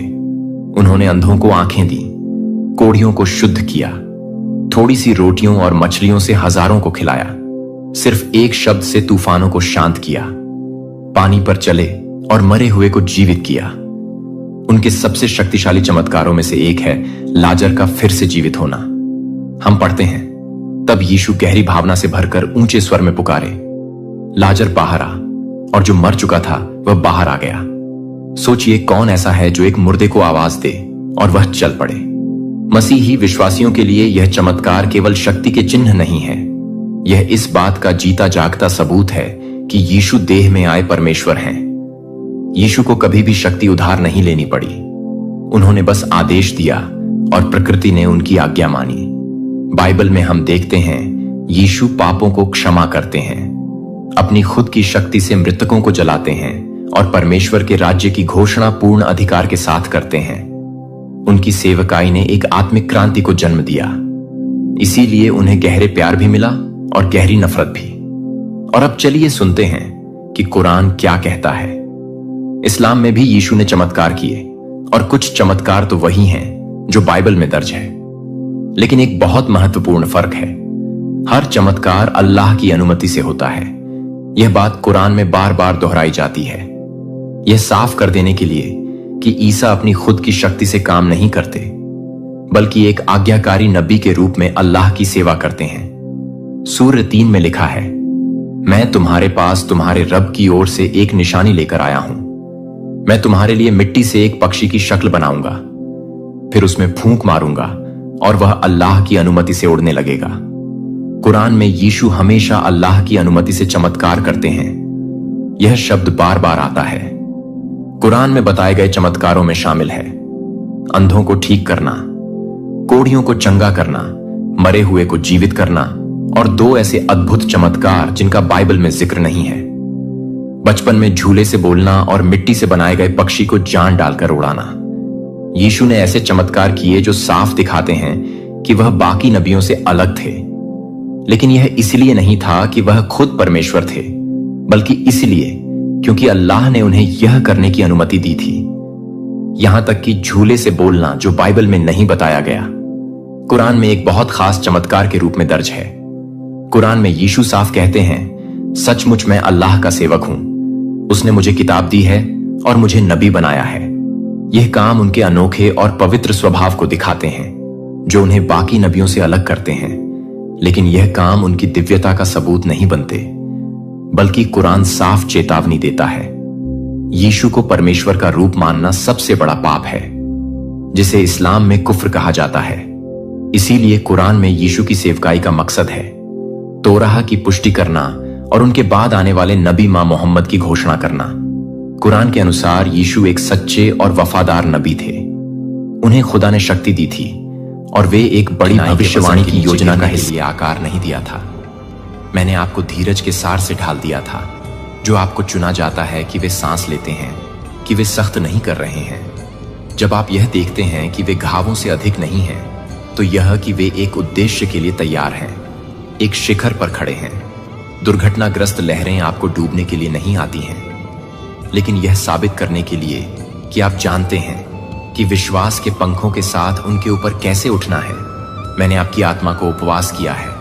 ऐसे दिन होंगे जब चिंता आपके कान में एक छाया की तरह है, लेकिन याद रखें कि इस चिंता को परिभाषित करने के लिए नहीं मिलता है कि आप अधिकार नहीं करते हैं, कि आप अधिकार नहीं करते हैं, कि आप अधिकार नहीं करते हैं, कि आपके कदम वे दस्तक दे सकते हैं, लेकिन आपको उस दरवाजे को खोलने की जरूरत नहीं है जो आप भावनाओं का शिकार नहीं हैं। आप एक अनुग्रह से ढंके हुए हैं जो एक जगह से बहती है। मैं अपने कंधे पर अपना हाथ रखने के पास खींचता हूं और आपको याद दिलाता हूं कि हम इसके माध्यम से मिलेंगे। आप अपनी ताकत से संरक्षित नहीं हैं, लेकिन एक अनुग्रह से जो सभी समझ को पार करने की जरूरत नहीं है कि आप केवल यह नहीं मान सकते कि मैं अपने प्यार में नहीं जा सकता हूं। आसान, लेकिन मैं वादा करता हूं कि एक भी दिन का सामना नहीं किया जाएगा। अकेले नहीं होगा कि आप मेरे योद्धा हैं, क्योंकि आप हमेशा मजबूत होते हैं, लेकिन क्योंकि आप हर बार मेरे पास लौटते हैं, क्योंकि आप हर बार कमजोर महसूस करते हैं कि आप स्वर्ग का निशान नहीं ले जाते हैं, क्योंकि आप कभी भी असफल नहीं हुए हैं, लेकिन क्योंकि आपने अपनी विफलताओं को आपको विनम्रता सिखाने की अनुमति नहीं दी है, तो मुझे यह पसंद नहीं है कि आप किसी भी समय के लिए तैयार हैं, कि आप एक आत्मा को तैयार करने की जरूरत है, कि आप हमेशा एक ही समय में हैं, जो आपको एक तरह से तैयार करने के लिए है कि आप एक आत्मा को छोड़ दें, क्योंकि मैं आप में एक नया जीवन डाल रहा हूं।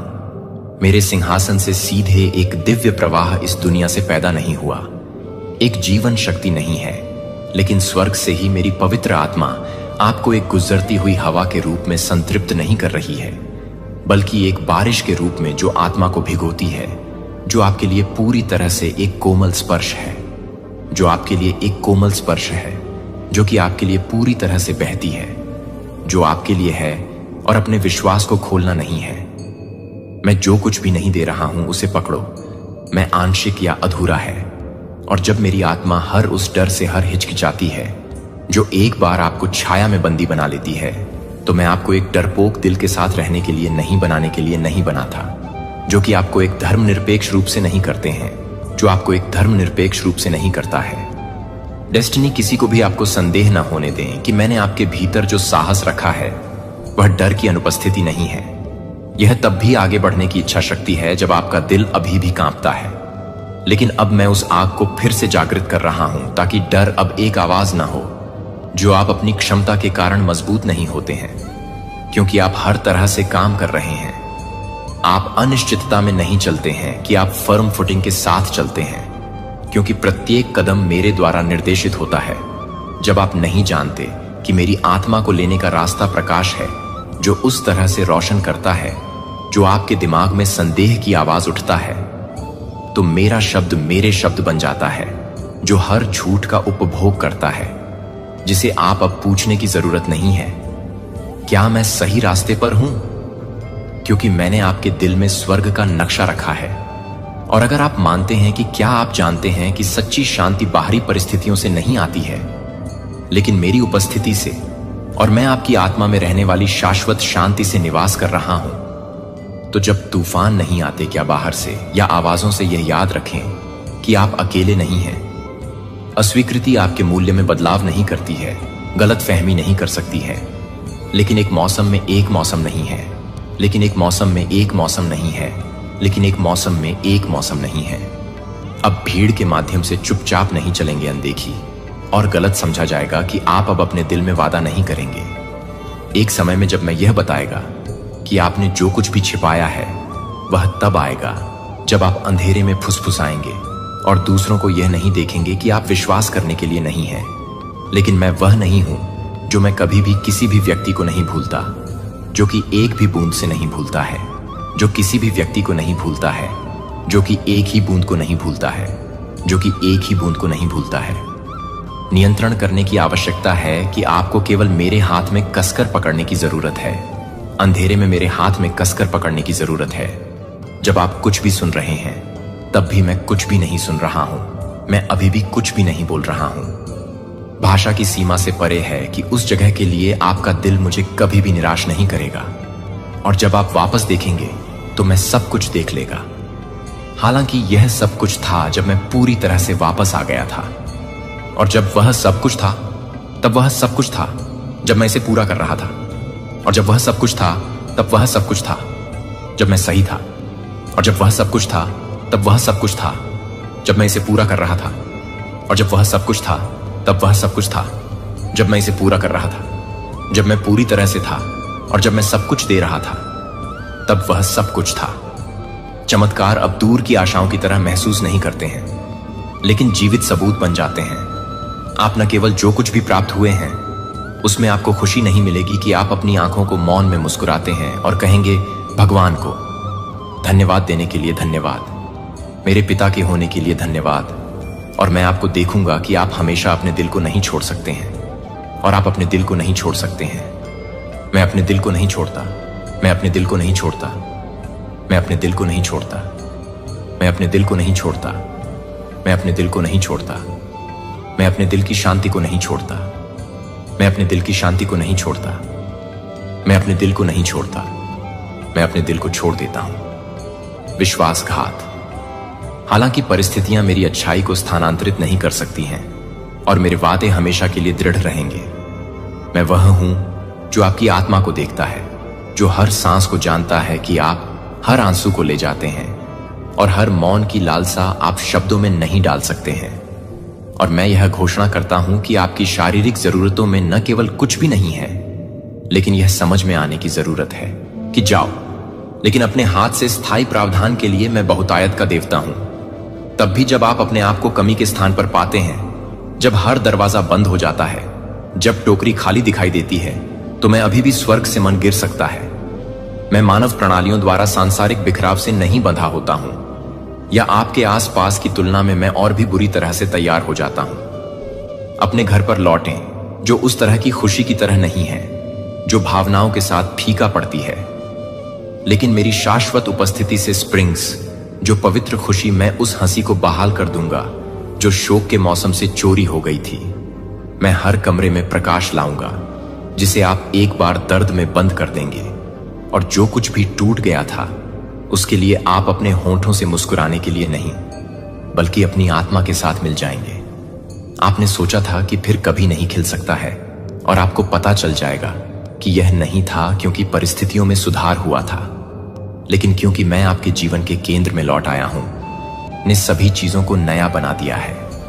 जो कि मेरे प्यारे बच्चे को अब आप निराशा के वजन के नीचे अपनी पीठ के झुकने के साथ नहीं चलना पड़ेगा। मैं प्रत्येक पत्थर को हटाने के लिए आया हूं जिसे आपने चुपचाप अपने दिल पर खड़ी कर दिया है, यह सोचकर कि यह आपका क्रॉस था जो मेरे प्रिय को सहन करने के लिए था।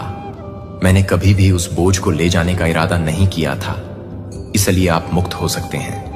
और आज मैं कहता हूं कि इसे लेटना नहीं है, अब उस पर ध्यान न दें, जो कि अप्रभावित सपनों की शर्म के आरोपों के पिछले पाप के पत्थरों को ले जाने दें, मुझे उन्हें दूर ले जाने दें। आप अपने सिर के साथ जीने के लिए पैदा नहीं हुए हैं, लेकिन आप अपनी आंखों को नहीं दे रहे हैं। लेकिन आप जो कुछ भी देख रहे हैं वह यह नहीं देख रहा है कि आप कभी भी यह देख सकते हैं कि आप क्या कर रहे हैं, कि स्वाभाविक या क्षणभंगुर भावनाओं से मैं आपको एक ईगल की तरह उठाऊंगा। इसलिए आप अपने जीवन को जमीन से नहीं बल्कि उन ऊंचाइयों से देख सकते हैं जहां मैं शासन करता हूं। और जब आपकी दृष्टि का विस्तार होता है तो आप यह समझना शुरू करते हैं कि क्या रोया गया था, जो कि प्यार से बाहर हो गया था। उसके साथ जो कुछ भी टूट गया था वह भविष्य के लिए तैयार नहीं था, कि मैं भविष्य को पूरी तरह से तैयार नहीं कर सकता हूं। आपका सपना पास हो जाएगा, लेकिन मैंने जो कुछ भी नियुक्त किया है, वह जो कुछ भी आपकी कल्पना कर चुका है उसे पार कर जाएगा।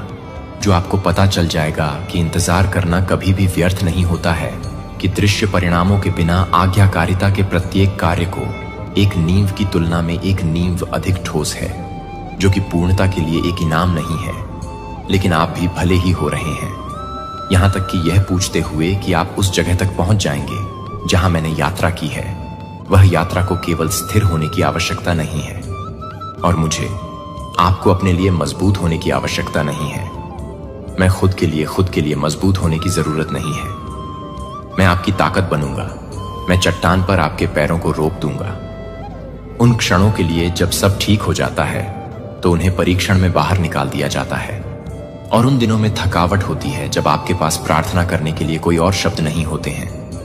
यह कमजोरी के उन बहुत क्षणों में है कि मैं अपनी सबसे बड़ी ताकत प्रदर्शित करूंगा, और उन जगहों पर जहां कुछ भी नहीं लगता है कि मैं अपने मौसम को देखने के लिए नहीं करता हूं, लेकिन मैं यह नहीं बताता कि मेरी यात्रा को नहीं बताएगा। आप उस प्रकाश के लिए अंधा कर रहे हैं जो विश्वास के पास आ रही है कि एक दिन आप वापस देखेंगे और देखेंगे कि मैंने जो कुछ भी समझा था वह उस समय आपके लिए मेरे अथक प्रेम से पैदा नहीं हुआ था, और उस दिन में आपके आंसू प्रशंसा के गीतों में बदल जाएंगे। आप विश्वास और संदेह के बीच, मूक कुश्ती के बीच, आप जो लंबे समय से देख रहे हैं और जो आप दिए गए वादों के बीच देखते हैं, और जब आप वास्तविकता में रहते हैं तब भी आप जो कुछ भी नहीं करते हैं, तब भी आप जो कुछ भी नहीं समझ सकते हैं, तब भी मुझे लगता है कि जब आप प्रार्थना करने के लिए शब्दों से बाहर निकलते हैं तब भी मैं सुनता हूं। और यहां तक कि जब आप एक तूफान में एक पतले धागे की तरह कांपते हैं तो आप कभी नहीं देख पाएंगे कि मैं अपने दिल में फुलाता नहीं है। भूल गए, लेकिन कोई भी मेरे बच्चे को मैंने कभी भी, हर बार जब आप एक रोते हुए गुप्त रूप से निकलते हैं तो हर बार आप पर, हर बार जब कोई रोना नहीं देखा जाता है तो कोई भी व्यक्ति आपके द्वारा पहना जाने वाला हर जबरदस्त मुस्कान नहीं देखेगा, जबकि आपका दिल अलग हो रहा था। जब तक कि मैंने यह सब देखा था, और यह सब मेरे प्यार के लिए नहीं है, क्योंकि आप अपने प्यार को पूरा नहीं करते हैं, क्योंकि आप हमेशा यह नहीं बताते हैं कि आप इसे पूरी तरह से नहीं दे रहे हैं, क्योंकि आप हमेशा मजबूत नहीं हैं, क्योंकि आप पूरी तरह से नहीं मिलते हैं, क्योंकि आप हमेशा मजबूत नहीं हैं। आपका दिल, मुझे पता है कि यह आपके आसपास के लोगों द्वारा छोड़े गए गहरे फ्रैक्चर से उपजा है, लेकिन यह याद रखें कि मैं उनके जैसा नहीं हूं। मैं खाली वादे नहीं करता हूं। मैं अपना हाथ तब वापस नहीं लेता हूं जब आपको इसकी आवश्यकता होती है। मैं सबसे ज्यादा वफादार हूं, और यह वह बहुत ही विश्वास है जो आपके दिल के दिन को चंगा करने की अनुमति देता है।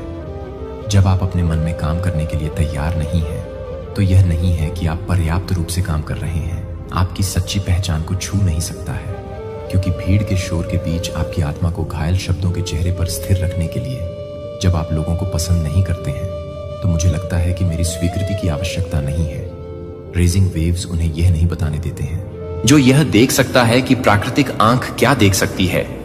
मेरी पवित्र आत्मा न केवल आपको आराम करने के लिए आती है, बल्कि आपको न केवल एक प्रकार से भरी हुई है। आप उसे नहीं, बल्कि एक ही व्यक्ति के रूप में देखते हैं, एक जीवित उपस्थिति, सक्रिय बोलने और आपके हर कदम का मार्गदर्शन करना। और मेरे कीमती बच्चे का मानना है कि यह आप जितना सोचते हैं उससे अधिक तैयार है, क्योंकि सब कुछ सही नहीं है, लेकिन क्योंकि मैं आपके साथ हूं। मेरी उपस्थिति आपकी सफलता की गारंटी है। मेरा मार्गदर्शन सबसे सुरक्षित जगह है जिस पर आप झुक सकते हैं, और मेरे प्यार को पूरी तरह से बंद करने के लिए आप इसे बंद कर देते हैं। जो आपको लगता है कि आप हर तरह से बंद कर देते हैं, जो आपको लगता है कि आप हर फोर्स को रोकते हैं, जो आपको लगता है कि आप हर फोर्स को बंद कर देते हैं, जो आपको लगता है कि आप सभी को बंद कर देते हैं, जो आपको लगता है कि आप हर तरह से बंद हो जाते हैं। हर व्याकुलता को पीछे हटाना चाहिए, और आपकी आत्मा में हर तूफान को उस शांति के लिए झुकना चाहिए जो स्वर्ग से बहती है। यह अनंत वाचा में आपका हिस्सा है, जिसे आप अकेले नहीं लड़ते हैं, जो आप कभी भी मेरे प्यारे को विफल नहीं करते हैं। मुझे पता है कि आप जिस रास्ते पर चल रहे हैं वह हमेशा रोज के साथ नहीं है। जब आपकी आत्मा एक नमलेस में नहीं है, तब भी आप किसी भी तरह से नहीं हैं। हर बार जब आप शिकायत पर संदेह, प्रार्थना पर भरोसा चुनते हैं, तो आप ताकत के सच्चे स्रोत के करीब जाते हैं, जो मांसपेशियों या तालियों से नहीं आता है, लेकिन प्यार और आज्ञाकारिता में आत्मसमर्पण करने वाले दिल से। मैंने देखा है कि आप चीजों को सहन करते हैं जो कि किसी और को पता नहीं था कि आप यह देखते हैं, कि आप यह देखते हैं, कि आप उन सभी क्षणों को देखते हैं जो आप चुपचाप देखते हैं, कि मुझे और अपने आप को लगता है कि मुझे लगता है कि मुझे नहीं लगता, कि मुझे लगता है कि मैं केवल उस परिणाम के बारे में परवाह करता हूं। कोई मेरे बच्चे को नहीं देख रहा हूं कि मैं हर सांस की हर बूंद को हर सांस लेता हूं, लेकिन ईमानदारी से प्रयास करता हूं, और मुझे खुशी नहीं होती है, क्योंकि आपने दुनिया की आंखों में महान काम किए हैं, क्योंकि आप उनमें से किसी भी तरह की सराहना नहीं करते हैं। जब आप किसी भी तरह से नहीं देखते हैं, तो यह दुनिया भर में नहीं है। एक ऐसी दुनिया में जो लगातार शिफ्टिंग कर रही है, जिसे आपने विश्वास में खड़े होने के लिए चुना है, कि अटूट आत्मा ने आकाश को हिला दिया है। मैं आप में पूर्णता की तलाश नहीं कर रहा हूं, मैं एक वफादार दिल की खोज कर रहा हूं, और मैंने इसे आप में पाया है कि यह अभी भी एक पवित्र समय है। जो आपको लगता है कि यह एक पवित्र भी है, कि आप एक पवित्र भी हैं, लेकिन यह एक पवित्र है। व्यस्तता आपको दूर ले जाती है और इस क्षण को याद करती है। यह आपके लिए हमारे बीच की वाचा को नवीनीकृत करने का समय है। यह वह समय है जो आपके दिल पर पुराना और भारी है। यह आपके लिए अपनी आवाज उठाने का समय है और यह कहते हैं कि भगवान, मैं नए के लिए तैयार नहीं हूं। मानव हाथ ऑर्केस्ट्रेट नहीं कर सकता है क्योंकि आप भाग्यशाली हैं, लेकिन क्योंकि आप वफादार नहीं हैं, क्योंकि आप पुरुषों की आंखों में असाधारण नहीं हैं, लेकिन क्योंकि आप मेरे लिए अपने दिल को तैयार करते हैं। आपकी प्राथमिकताएं इस मौसम के लिए अधिक ध्यान से सुनें कि इस मौसम के विपरीत है। इससे पहले कि यह एक नया अध्याय नहीं है, न केवल एक नया अध्याय है, बल्कि आप जिस तरह से बंद कर रहे हैं उसे बंद करने के लिए आप जिस तरह से बंद कर रहे हैं वह आपको बंद कर दें, और आप जिस तरह से बंद करें वह आपको बंद कर दें, और आप जिस तरह से बंद करें वह आपको बंद कर दें, और आप जिस तरह से बंद करें उसे बंद करने के लिए आप जिस तरह से बंद कर दें आप उसे बंद कर दें। मेरे दिल की धड़कन को महसूस करने के लिए मेरी सांस, आप मुझे उपचारक के रूप में, संप्रभु राजा के रूप में, प्रदाता के रूप में जानते हैं, लेकिन अब मैं चाहता हूं कि आप मुझे उस पिता के रूप में जानें जो न केवल प्रार्थना करता है जब आप प्रार्थना करते हैं, बल्कि जब आप आहें भरते हैं कि मैं चाहता हूं कि आप मुझे न केवल चमत्कारों में बल्कि सुबह की सूरज की रोशनी में सामान्य रूप से समझें। रात की शांतिपूर्ण नींद में कोमल दोपहर की हवा। जब आप मुझे सबसे छोटे विवरणों में जानते हैं तो आप अब से हर दिन मुझसे दूर महसूस नहीं करेंगे। जो पुराने से बाहर निकलने के लिए एक निमंत्रण है और नए में एक आमंत्रण के लिए एक आमंत्रण नहीं है। जो उन लोगों के लिए नहीं है जो आपके लिए नहीं है, जो कि आपके लिए नहीं है, जो आपको नहीं कर रहे हैं, जो कि आप सभी को जीने की हिम्मत नहीं कर रहे हैं, लेकिन वे जो कुछ भी नहीं कर रहे हैं वे हर किसी के लिए नहीं है।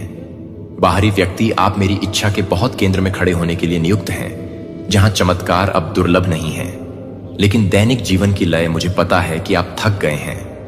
मुझे पता है कि ऐसे क्षण हैं जब आप सोचते हैं, क्या मेरे पास अभी भी जाने की ताकत है?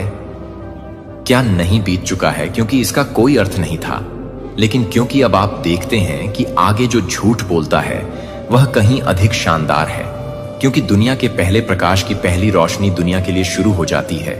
इसकी जल्दबाजी की मांगों को चिल्लाने के लिए मैं आपको एक पल के लिए रुकने के लिए आमंत्रित करता हूं, और दिन की कारों की ओर जाने से पहले, मुझे अपने मन को बंद करने से पहले अपनी शांति का चयन न करें। इसके लिए पवित्र शांति और मेरी निविदा कानाफूसी के भीतर उस क्षण में है कि फाउंडेशन आपके लिए उस दिन की हर चीज के लिए रखी गई है जो आपकी सुबह की शुरुआत में है, जो आपकी सुबह को शोर के साथ शुरू करती है। लेकिन क्योंकि आपको यह याद रखने की जरूरत है कि आप जो कुछ भी मेरे पास से आते हैं वह आपके सिर पर छत पर जागने के लिए आपके द्वारा की गई है, जो पूरे दिन के लिए सामने आने वाले अवसरों के लिए एक संकेत है कि मैं आपके लिए कृतज्ञता से नहीं बदल रहा हूं। लेकिन यह क्या है कि आप क्या नहीं करते हैं। शुरू करने के लिए आपको कुछ भव्य के लिए इंतजार करने की जरूरत नहीं है। धन्यवाद, धन्यवाद देने के लिए धन्यवाद। जब आप अभी भी अपनी त्वचा पर धूप की गर्मी को महसूस कर सकते हैं, धन्यवाद दें जब आप अभी भी काम करने के लिए काम करते हैं, तब भी धन्यवाद देते हैं जब आपके आंसू अभी तक सूख नहीं चुके हैं, क्योंकि उस दर्द में भी मैं मौजूद हूं और मैं आपको चुपचाप बता रहा हूं कि आप अभी भी याद करते हैं कि आप बहुत समय से ही शांत हो जाते हैं। आप 1 मिनट के लिए भी लौटते हैं कि मुझे अपना अविभाजित ध्यान देने के लिए इन छोटे कृत्यों में इन छोटे कृत्यों को तोड़ने की शक्ति होती है, जो दुश्मन को इन सरल प्रसादों को बनाने की कोशिश करता है। गहन पवित्रता ले जाता है, क्योंकि वे साबित करते हैं कि मेरे लिए आपका प्यार सिर्फ लिप सर्विस नहीं है, लेकिन जब आप अपने दैनिक जीवन की लय में रहते हैं तो आप अपने पूरे दिन को नहीं बनाते हैं, क्योंकि आप अपने पूरे दिन को नहीं बनाते हैं, क्योंकि मेरी रोशनी आपको असफलता या परीक्षण के अवशेषों के क्षणों में भी झूठे से वास्तविक को समझने में सक्षम बनाती है, क्योंकि आप जानते हैं कि आप कभी भी अकेले नहीं चल रहे हैं। मेरे प्यारे बच्चे को कभी भी इस सरल कृत्य की शक्ति को कम नहीं आंकते हैं, जो हर सुबह मेरे दिल में लौटते हैं। यह बहुत ही प्रेरित होता है, जो पूरी तरह से भड़का हुआ है, जो कि पूरी तरह से जीवित नहीं है, जहां से यह कुछ भी होता है कि आप इसे पूरी तरह से जन्म देते हैं, जहां से यह कुछ भी होता है कि आप इसे पूरी तरह से जन्म देते हैं।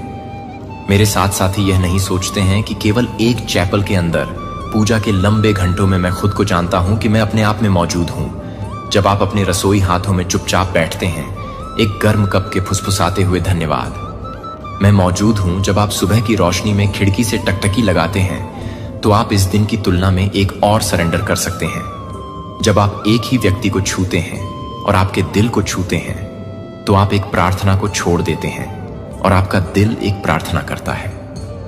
इस तरह से प्रत्येक दिन मुझे अपनी यात्रा के केंद्र में रखने वाले पहले क्षणों की पेशकश करते हुए आप अपने आप को शांति से ताकत में बढ़ते हुए पाएंगे और पहचान के साथ संरेखण में एक दिन के लिए आपके लिए किस्मत में है जो मेरे साथ शुरू नहीं होता है।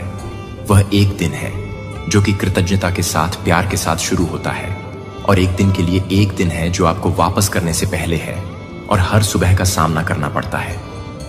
और मैं जहां कई शब्दों को केवल एक सच्ची दिल की जरूरत नहीं है, और वहां मैं आपसे मिलूंगा, मैं आपको मजबूत करूंगा, मैं आपके साथ चलूंगा जो आपके लिए प्यार करते हैं। हर सुबह आपके लिए एक हमेशा प्यार के साथ, एक प्यार के साथ आप खुले हैं, और एक दिल के साथ, एक दिल उखाड़ने के साथ अब मुझे अपने ईमानदार प्रार्थना के साथ काम करना चाहिए। आपकी कॉलिंग की आवाज जो अब मेरे पास नहीं है और मुझे स्वतंत्र रूप से हल्के से चलने के लिए प्रेरित करती है, और अपने पथ के साथ संरेखण में भगवान की यादों में अभी भी मुझे लगता है कि प्रार्थनाओं को गले लगाती है कि एक, लेकिन सच सामने आते ही आपकी यह सारी चीज हुई। अब दूसरी चीज इस इंसान की जो हो सकती है वह है बहुत सारा अग्रेशन। ईगो पावर में भी एक ऐसे पर्सन हो सकते हैं जिन्होंने अपनी ही रंग डूइंग्स पर पर्दा डालने के लिए आपको ही चुप करा दिया, आपको बोलने का मौका ही नहीं दिया, क्योंकि बहुत ज्यादा इनके अंदर ईगो, टेम्पर, अग्रेशन, हर चीज तरीके की हो सकती है। और हमेशा से इस इंसान ने सिर्फ अपने बारे में सोचा है, अपनी नीड्स के बारे में सोचा है, अपने आप के लिए क्या चाहिए क्या नहीं चाहिए। बट इट हैव बीन लवेज बहुत ही ज्यादा सेल्फ सेंटर्ड या हो सकते हैं। लेकिन जैसे मैंने आपको बताया, सामने से बहुत ही ज्यादा प्यार दिखाना, यह करना वो कुछ लोगों के लिए है। लेकिन कुछ लोगों की लाइफ में ये ऐसे पर्सन रहे हैं जो ना हमेशा से बहुत ज्यादा अथॉरिटेटिव रहे। इनके आगे शायद कुछ बोलना, कुछ मुंह खोलना बहुत ही ज्यादा इंपॉसिबल था। लेकिन जैसे ही चीजें सामने आई तो इन्होंने अपना गुस्सा, अग्रेशन, मतलब क्या आप अगर वह बात अप्रोच भी करने लगो, किसी चीज का इनका गुस्सा और अग्रेशन बहुत ज्यादा आता था कि आपको ये चुप करा देते। मैंने आपको बताया ना, बहुत ज्यादा डोमिनेटिंग किस्म के ये पर्सन हो सकते हैं, एंड अथॉरिटेटिव। अब यहां पर हमारे पास 5 ऑफ वंस का भी कार्ड है। सबसे जस्ट तरीका था लड़ाई झगड़ा कर लो, बहुत जोर से चिल्ला लो, बहुत ऐसी चीजें क्रिएट कर लो बहुत ज्यादा। मे बी आप एक ऐसे पर्सन भी हो सकते हैं जिनको ना ये लड़ाई झगड़ा, ये सबसे दूर रहना ही पसंद है। तो गलती आपकी थी भी नहीं, लेकिन जब इनकी गलती पकड़ी गई और आपने इनको अप्रोच किया, इन्होंने आपके साथ सिर्फ किया बहुत सारा लड़ाई झगड़ा। अब यहां पर कुछ ऐसे भी फ्रेंड्स हो सकते हैं जो आपके बहुत ज्यादा करीब थे। आपने उनके साथ कुछ ऐसी चीजें डिस्कस करी जो शायद आपकी लाइफ की बहुत ज्यादा पर्सनल चीजें हो सकती हैं, और उन्होंने आपका ट्रस्ट तोड़ दिया। यही चीजें आगे किसी को बता के में भी किसी एक ऐसे पर्सन से डिस्कस करके जहां पर आपने इनको मना किया था कि इनसे बिल्कुल ये बात नहीं करनी, और अब आप एक ऐसे जोन में पहुंच चुके हैं ओवरऑल जहां बहुत ज्यादा टायर्ड एनर्जी है। अब आप सिर्फ एक ऐसे जोन में जहां सिर्फ गिव अप करना चाहते हैं, बिकॉज आपने अपनी लाइफ में इतना कुछ किया। अब आपको ऐसी फीलिंग होती है कि क्या फायदा इतना कुछ करने के लिए, क्योंकि इस इंसान ने आपका भरोसा तो तोड़ ही दिया। बहुत ज्यादा टायर्ड स्टेट, डिजेक्टेड वाली फीलिंग आती है, क्योंकि जब आपका भरोसा टूटता है ना, तब आप एक ऐसी जगह पर जाते हो जहां से बाहर निकलना मुश्किल हो जाता है। बिग ट्रस्ट, किसी ऐसे इंसान से टूटना जहां पर आपकी बॉन्डिंग बहुत ज्यादा स्ट्रांग थी या जिनसे आपने बिल्कुल एक्सपेक्ट नहीं की। तो इनका रिएक्शन अलग अलग तरीके से, मैंने आपको जैसे बताया, बहुत अलग अलग तरीकों से या गुस्से से आ गया। अटके रहे नहीं, अभी भी अपने झूठ पर अटके रहे। आपने उनको प्रूफ दिखा दिया कि अब वह इस ऐसी सिचुएशन में फंस चुके हैं जहां से बाहर निकलने के कोई और रास्ते नहीं है। तो इसलिए अलग अलग लोगों के अलग अलग रिएक्शन होते हैं, क्योंकि यह एक कलेक्टिव रीडिंग है। अब यहां पर यूनिवर्स आपको सबसे पहले क्या चीज बताना चाहते हैं वो भी देख लेते हैं। थोड़े से कार्ड में और निकालता हूं, और क्या गाइडेंस आ रहे हैं आपके लिए। अगर आप एक ऐसी सिचुएशन में हैं तो देखो गिव अप करने के बारे में। तो हर एक कोई इंसान सोचता है, कुछ लोगों में से, आप में से कुछ लोगों ने यह भी सोचा है कि ओके गिव अप करो, ये बात ही नहीं करनी इस इंसान से, इस चीज के बारे में डील ही नहीं करना। क्योंकि आपको पता है इसका कोई आउटकम होने ही नहीं वाला।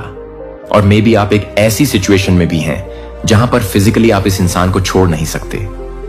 आप में से कुछ लोगों ने अपनी लाइफ में मूव ऑन करने के बारे में सोचा है और वह चीज आप कर चुके हैं अपने लिए, तो कुछ लोगों के लिए, क्योंकि यहां पर बहुत ज्यादा स्ट्रांग एनर्जी ऐसी भी आ रही है जो अपने आप को ना इमोशनली इस इंसान के साथ डिटच कर सकते हैं, लेकिन फिजिकली एक ऐसी सिचुएशन में स्टक है जहां से निकलना बहुत ज्यादा मुश्किल है।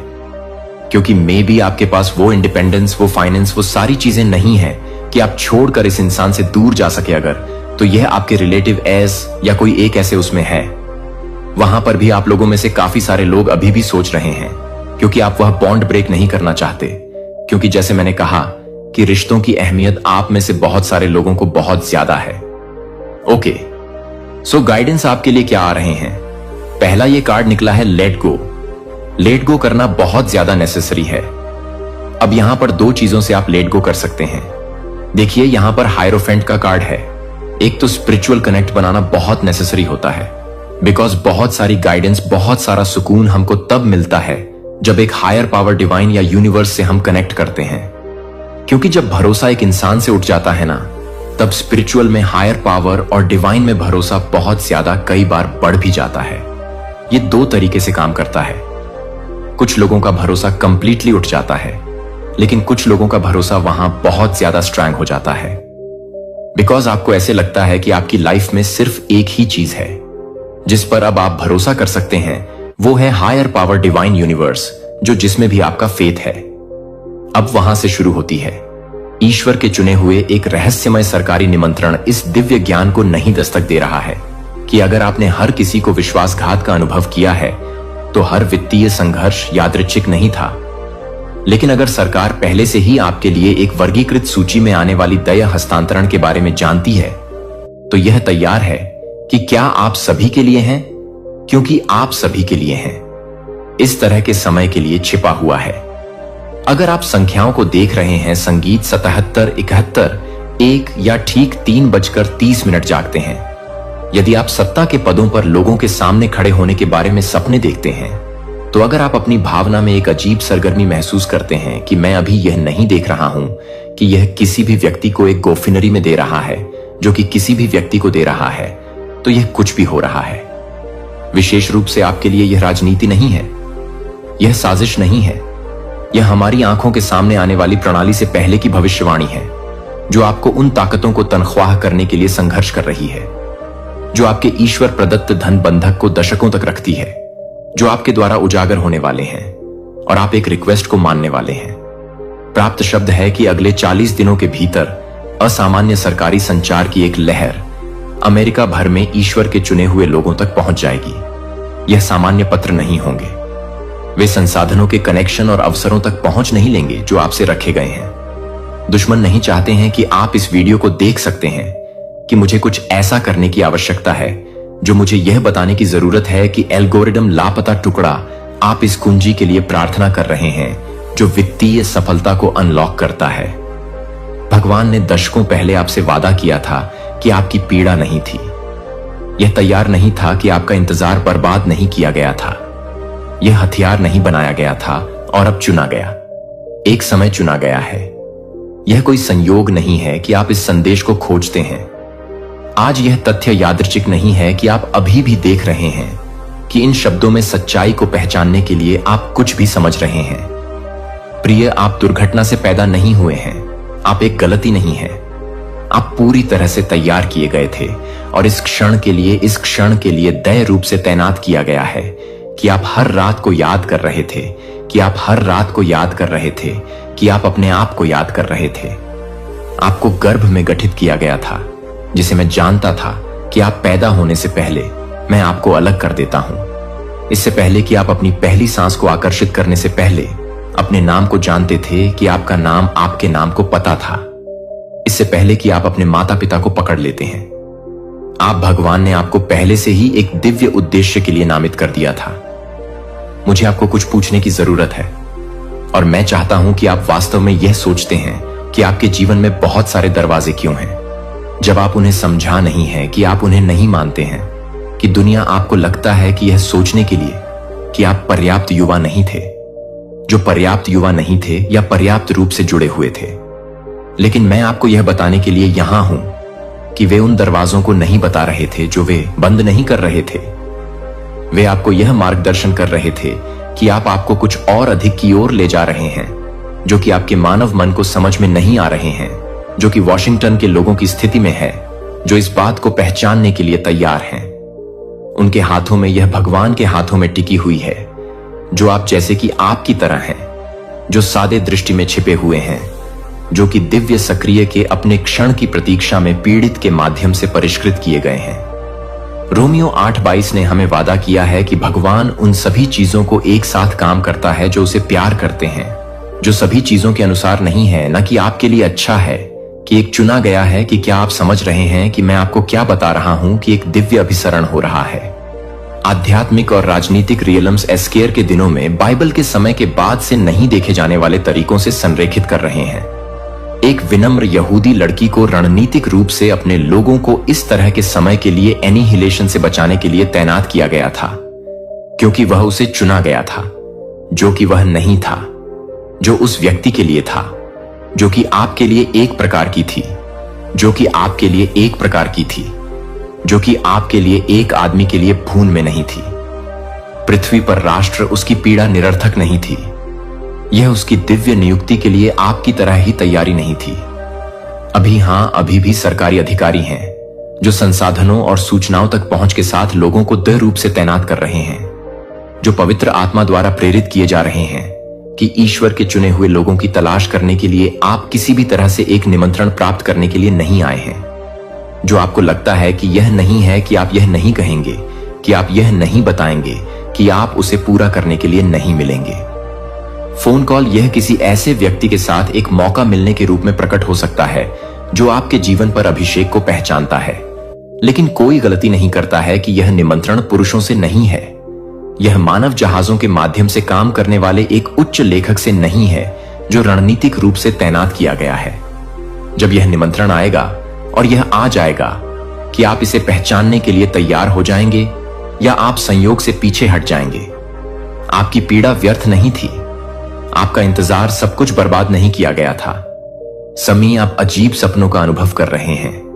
हाल ही में साधारण सपने नहीं हैं, लेकिन शक्तिशाली आंकड़ों से पहले खड़े ग्रैंड हॉलवे के माध्यम से चलने के दर्शन या सील किए गए दस्तावेजों को प्राप्त करने के लिए आप काफी नहीं पढ़ सकते हैं। यह यात्री कल्पनाएं नहीं है, यह दिव्य संकेत है, दिव्य नियुक्ति। भगवान ने चेतावनी के संकेत भेजे हैं कि कुछ असाधारण होने वाला है, और यह आपके साथ अब भी हो रहा है। मुझे आपसे कुछ व्यक्तिगत पूछने दें, और मैं चाहता हूं कि आप वास्तव में इस बारे में सोचें कि क्या आपने महसूस किया है कि आप हाल ही में एक धमकी भरे तरीके से नहीं देख रहे हैं, जैसे कि आपको इस बात की पुष्टि कर रहे हैं कि आप कुछ भी नहीं मान रहे हैं, जो आपको असामान्य रूप से मानने वाले लोगों के साथ एक पुलिस अधिकारी के साथ नहीं है।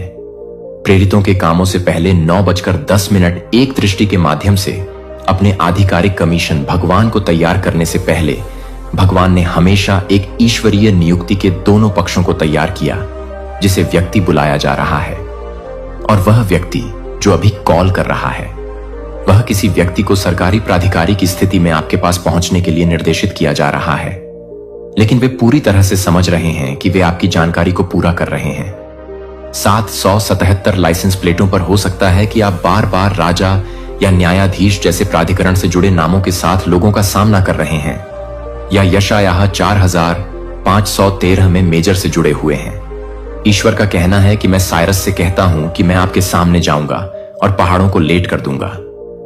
असामान्य वित्तीय देरी या रुकावटों की जांच का अनुभव कर रहा है, जो स्पष्टीकरण लाभ के बिना अचानक बिना किसी स्पष्टीकरण के खातों को नहीं पहुंचा था। यह आध्यात्मिक युद्ध है। यह सबसे हताश है। दुश्मन को पता है कि क्या आ रहा है, और क्या आप अपने आशीर्वाद को ब्लॉक करने के लिए एक अंतिम प्रयास कर रहे हैं, जो कि पहले दिन के बाद से डेनियल को डरने के लिए डरते हैं। और फारसी साम्राज्य ने मुझे 21 दिनों का विरोध किया, यहां तक कि दिव्य दूतों को भी प्रतिरोध का सामना करना पड़ा, सफलता के आशीर्वाद एल देने पर। लेकिन यहां क्या दुश्मन नहीं चाहता है कि आप अधिक से अधिक प्रतिरोध को जानने के लिए अधिक से अधिक आशीर्वाद को अवरुद्ध कर रहे हैं जो आपके पास आ रहा है। इतना महत्वपूर्ण है कि बलों को रोकने के लिए, आप इसे रोकने के लिए जुटे हैं कि आप इस अनुभव में अकेले नहीं हैं कि अमेरिका के हजारों लोग आपके मामले को बता रहे हैं, जो कि एसटीआर को बता रहा है और यह एसटीआर 4 को मिला है। ऐसे समय के लिए जैसा कि आप हर कठिनाई के माध्यम से, हर उस झटके के माध्यम से तैनात हो गए हैं जो इतिहास में इस क्षण के लिए हर देरी से है। यदि आप इनमें से किसी भी संकेत का अनुभव करते हैं तो प्राधिकरण के सपनों का पता चलता है कि असामान्य वित्तीय रुकावटों को देखने की भावना 777 की तरह आवर्ती संख्याएं हैं। जैसे कि आप इस बात को अभी भी देख रहे हैं कि यह आपके लिए यह है कि यह है कि यह आपके लिए यह है कि आप क्या कर रहे हैं, यह आपके लिए यह है कि आप क्या कर रहे हैं कि यह आप क्या कर रहे हैं। इतिहास में सटीक क्षण क्या होगा? अगर मैंने आपको बताया कि एक बड़े पैमाने पर धन हस्तांतरण पहले ही शुरू हो चुका है, अगर आपको संघर्ष करने के लिए डिजाइन की गई बहुत ही प्रणाली आपके पक्ष में उलट होने वाली है, तो यह आमंत्रण है कि यह केवल किसी भी व्यक्ति से मिलन के बारे में नहीं है। यह एक्सेस करने के बारे में है कि आप पूरी तरह से समझना चाहते हैं कि आप पूरी तरह से समझ सकते हैं। अपने दिन के बारे में शायद बिलों का भुगतान करना, शायद एक भोजन को ठीक करना हो सकता है। जब 3 फर्म आपके घर के माध्यम से गूंज को दस्तक देती है, ना कि एक डिलीवरी व्यक्ति की हिट दस्तक, ना कि पड़ोसी का परिचित पैटर्न, इन दस्तक का वजन नहीं होता है। उसकी आंखें किसी भी सामान्य सरकारी कार्यकर्ता से संबंधित नहीं है। वे कुछ प्राचीन चीज को पकड़ते हैं जो आपके माध्यम से सही देखता है, जो आप अपने नाम से पूछते हैं। हालांकि आप समझते हैं कि वह पहले से ही पता है कि आप स्पष्टीकरण के बिना शब्दों को खोजने में असमर्थ हैं। वह आपके लिए एक पत्र का विस्तार करता है। किसी तरह अपनी आत्मा से परिचित महसूस करें कि आप इसे निजी तौर पर पढ़ना चाहेंगे। वह कहता है कि उसकी आवाज एक प्राधिकरण को ले जाती है जो कि बाहर के पक्षियों को चुपचाप गिरने के साथ साथ स्थैतिक बिजली की तरह एक झटके ले जाती है, लेकिन कागज से गहरी गुजरती है कि आपकी उंगलियों में सीधे आपके दिल में यह नहीं है कि आप किसी भी तरह की समस्याएं नहीं है, जो आपको लगता है कि यह कोई साधारण आदमी नहीं है, जो आप किसी साधारण व्यक्ति को जागृत नहीं कर रहे हैं। अचानक गिर गए। वे सभी इस क्षण से जुड़ा हुआ महसूस करते हैं कि मेरा नाम लुकास है। वह कहता है कि आपकी प्रतिक्रिया को ध्यान से देखते हुए मुझे आपके मन में लुकास नाम गूंजने के लिए भेजा गया है। जैसे आपने इसे सुना है कि शायद एक सपने में, शायद एक प्रार्थना में हो सकता है कि शायद आप नोटिस करते हैं कि उसके आसपास की हर चीज गायब हो जाती है। जैसे कि समय यह है कि वह ज्ञान को कभी भी आपका नहीं छोड़ता है और समय आ गया है कि समय आ गया है। 4 सरल शब्द आ गए हैं जो आपके दिल की दौड़ बनाते हैं। जिस समय मुझे चुना गया है कि मुझे कुछ महत्वपूर्ण यह पूछने की जरूरत है कि आपके जीवन में कुछ महत्वपूर्ण संयोग हो रहे हैं जो हाल ही में संख्या में हो रहे हैं, जो हर जगह दोहराते हैं कि आप अपने अतीत को बंद करने के लिए और अधिक वास्तविक रूप से बूट करने वाले लोगों को दिखाते हैं जो कि अतीत में है। एस्थेर की पुस्तक में रहस्य उद्घाटन 4:14 मोराई एस्थेर को बताता है।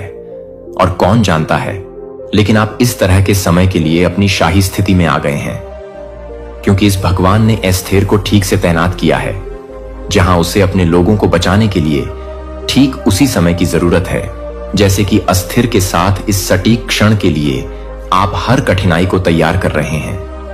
आप कभी भी अपने भीतर सोने की शक्ति की खोज नहीं करते हैं। उन्होंने वित्तीय बाधाओं की, स्वास्थ्य चुनौतियों और संबंधों की जटिलताओं को बनाया है जो आपको अपने दिव्य असाइनमेंट में कदम रखने से रोकने के लिए है। लेकिन कुछ ने आध्यात्मिक वातावरण बदल दिया है और अब आप सत्ता की स्थिति में हैं जो दुनिया के बीच से परे देखने के लिए मजबूर कर रहे हैं, जो कि आप एक सरकारी अधिकारी से अधिक हैं, जो कि एक सरकारी अधिकारी से अधिक हैं, जो कि एक सरकारी अधिकारी हैं, जो कि एक सरकारी अधिकारी को पसंद करते हैं। अपने आप में अभी तक जब लुकासा को उस पत्र को सौंप देता है, जब वह सिर्फ एक संदेश नहीं दे रहा है, तो वह स्वीकार कर रहा है कि तैयारी के मौसम में छिपने का समय अब अपने उद्देश्य को पूरा कर चुका है। अब ऊंचाई का मौसम शुरू हो जाता है, क्योंकि आप सील को तोड़ते हैं कि आपके हाथों को थोड़ा सा पता चलता है कि यह बताने के लिए कि आपकी उपस्थिति को हाईएस्टर के अधिकार के लिए अनुरोध किया गया है। लेकिन यह है कि ट्रांसफर का समय नहीं है। जब से आप पैदा होते थे तब से आपके लिए विश्वास में दुश्मन ने आपको यह सवाल करने के लिए, अपने कॉल पर संदेह करने के लिए ओवरटाइम काम किया है कि क्या आप संभवतः किसी ऐसे व्यक्ति का उपयोग कर सकते हैं, जैसे कि आपने वित्तीय कठिनाई भेजा है और आपको यह समझाने के लिए कि आप सामान्य हैं, तो आप जो कुछ भी कर सकते हैं उसे समझ सकते हैं कि आप जो कुछ भी कर सकते हैं उसे समझते हैं कि आप जो कुछ भी कर सकते हैं वह आपको समझती है। आत्मा, मुझे आपको कुछ महत्वपूर्ण प्रकार 888 करने की आवश्यकता है। अभी नीचे की टिप्पणियों में यह सिर्फ एक टिप्पणी नहीं है, यह आध्यात्मिक दायरे के लिए एक घोषणा है कि आप प्राप्त करने के लिए तैयार हैं, जो आपके लिए तैयार किया गया है कि आमंत्रण लुकास सिर्फ कागज का एक टुकड़ा नहीं है जो कि आपके लिए रणनीतिक रूप से बंद हो गया है, जो कि उन दरवाजों के पीछे है। यह याद रखें कि जब जोसेफ फिरौन से पहले खड़ा था तो वह एक कैदी के रूप में खड़े नहीं हो रहा था। एक ही क्षण में उसने अपने भाग्य में कदम रखा। आपका पल आ गया है कि सवाल यह है कि क्या आप उस दिव्य कमांड को खोलने के लिए तैयार हैं, जिसे आप बताने से पहले मुझे लगता है कि यह नहीं था कि मैं अपने स्वयं के परिवार के बारे में नहीं सोच रहा था, जो कि आप अपने स्वयं के परिवार के बारे में नहीं सोचते हैं। विद्रोह यह सिर्फ आपको मुश्किल नहीं था, यह आपकी आत्मा थी कि यह पहचानने की थी कि आपका मन अभी तक समझ नहीं सकता है।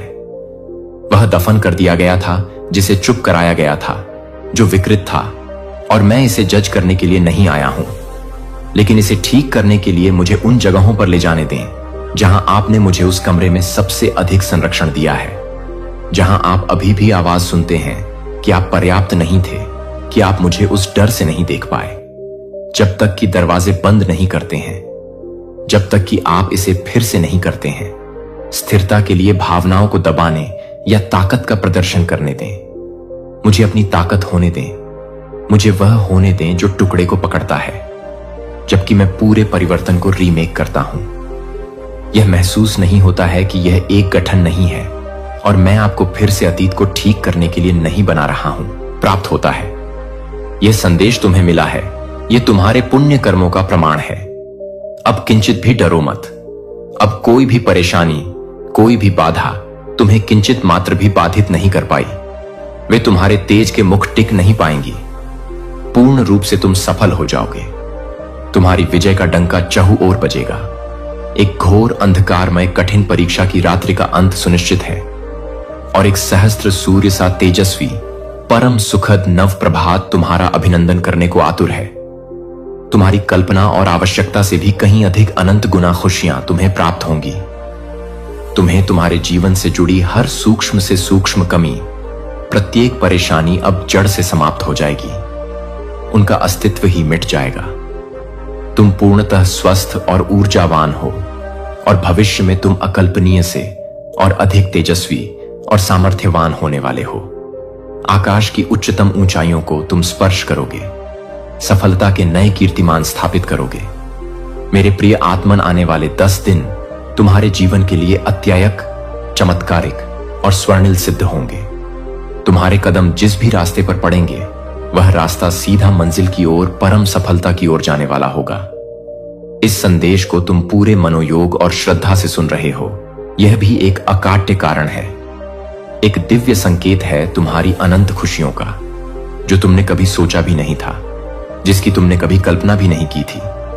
उस हिसाब से, उस अनुपात से तुम्हें खुशियां प्राप्त होंगी। वे तुम्हारे आंगन में बरसेंगी। हर कार्य में, हर प्रयास में तुम्हें अब केवल और केवल अचूक सफलता प्राप्त होगी। समस्त कठिनाइयां अब तुम्हारा मार्ग अवरुद्ध करने का साहस भी नहीं कर पाएंगी। वे स्वयं धूमकेतु की तरह विलीन हो जाएंगे। मेरे प्रिय, बहुत बहुत आगे तक जाओगे तुम। जिस दिव्य गुण से तुम स्वयं को अब तक वंचित समझते थे, अब उस अलौकिक गुण से तुम्हारा जीवन परिपूर्ण हो जाएगा। तुम गुणों की खान बन जाओगे। श्रेष्ठतम होने वाले हो तुम। तुम्हारी श्रेष्ठता सर्वत्र प्रशंसित होगी। दिन प्रतिदिन तुम एक परम पवित्र देदीप्यमान आत्मा के रूप में निखरते जाओगे। तुम्हारे पास अब कुछ ऐसी अमोघ शक्तियां भी होंगी जो हर पल तुम्हारा मार्गदर्शन करेंगी। हर संकट तुम्हारे लिए एक अभेद्य सुरक्षा कवच का कार्य करेंगी। जीवन में परम संतुलन बनाए रखना यही कुंजी है। सकारात्मक ब्रह्मांडीय शक्तियां तो तुमसे जुड़ने के लिए आतुर हैं। वे स्वयं तुम्हारी ओर खींची चली आ रही हैं। जीवन में सब कुछ अब केवल और केवल सर्वश्रेष्ठ ही होने वाला है, इसकी गारंटी है। आगे बढ़ो मेरे प्रिय, सदा सुखी रहो, आनंदित रहो। पुनः सुनो, संकटों और निराशा की उस गहन रात्रि की बेला अब सदा के लिए टलने वाली है और एक अभूतपूर्व आनंदमय सुखद नव प्रभात सूर्योदय तुम्हारे जीवन में होने जा रहा है। तुम्हारी अपेक्षा से करोड़ों गुना अधिक खुशियां तुम्हें मिलेंगी, जिन्हें संभालना भी एक मधुर अनुभव होगा। तुम्हें तुम्हारे जीवन से जुड़ी हर कमी, हर परेशानी, हर बाधा अब समूल नष्ट होने जा रही है। उनका अस्तित्व ही समाप्त हो जाएगा।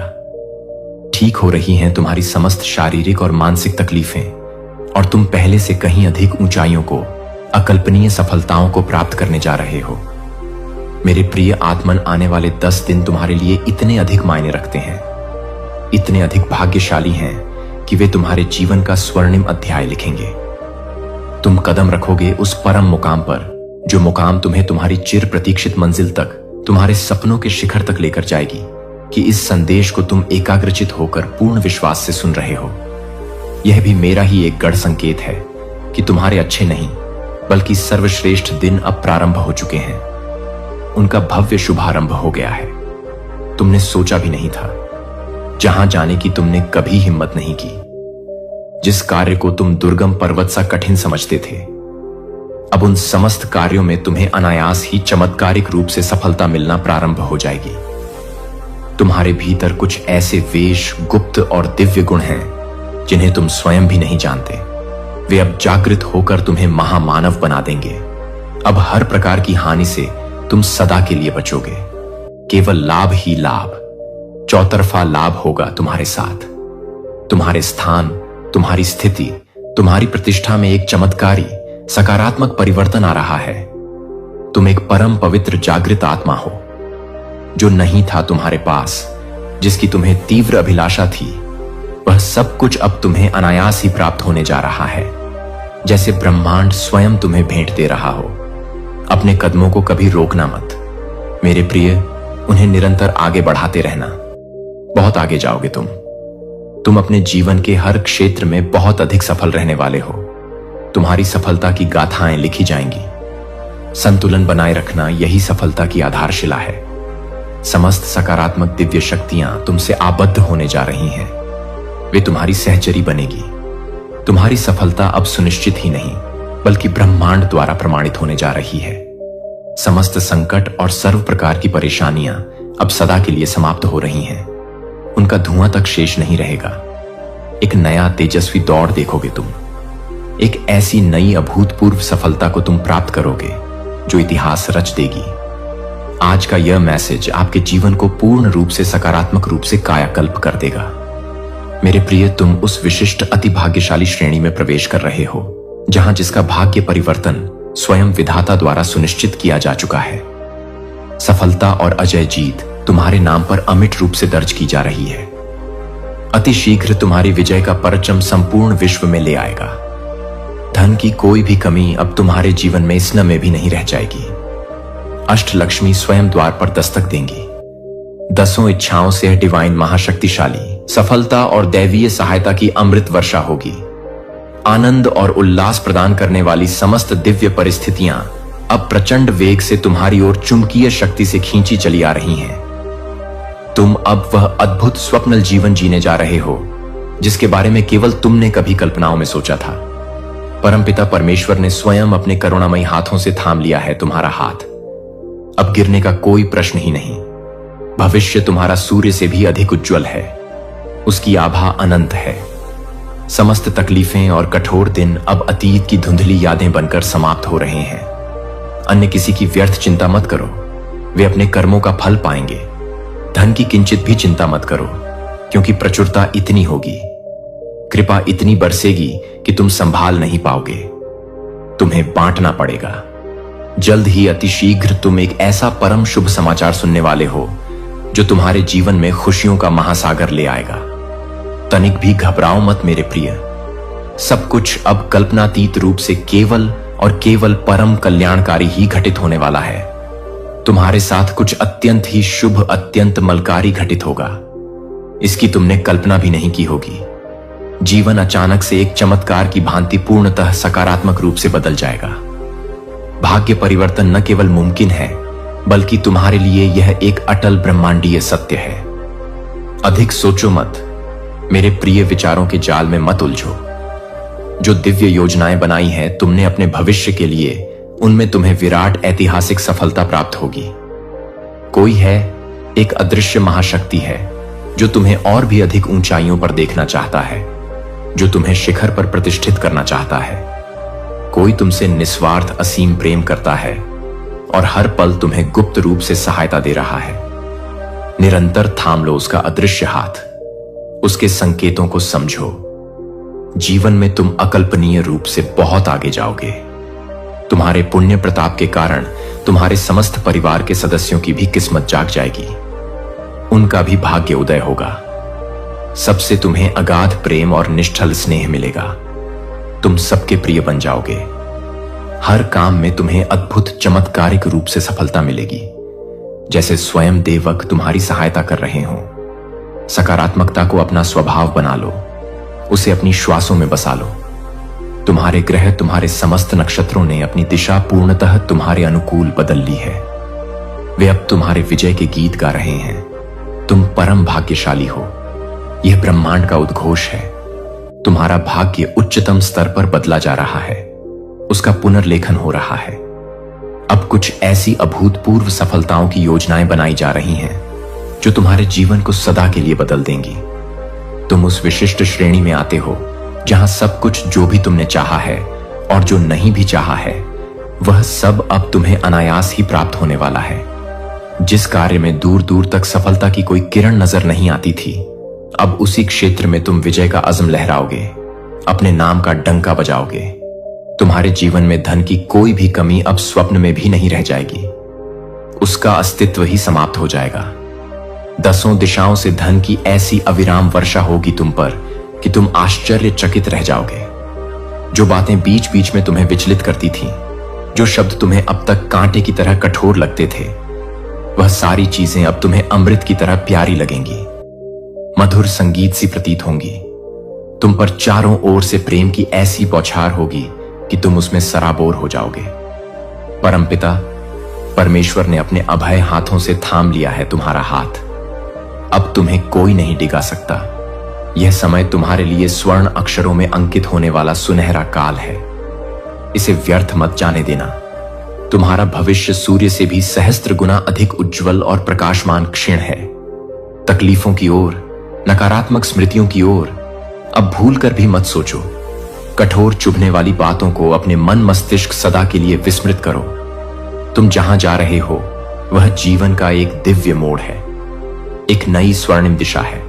परमात्मा के इन गूढ़ प्रेमपूर्ण संकेतों को समझो, उन्हें अपने हृदय में आत्मसात करो। समय प्रचंड वेग से बदल रहा है।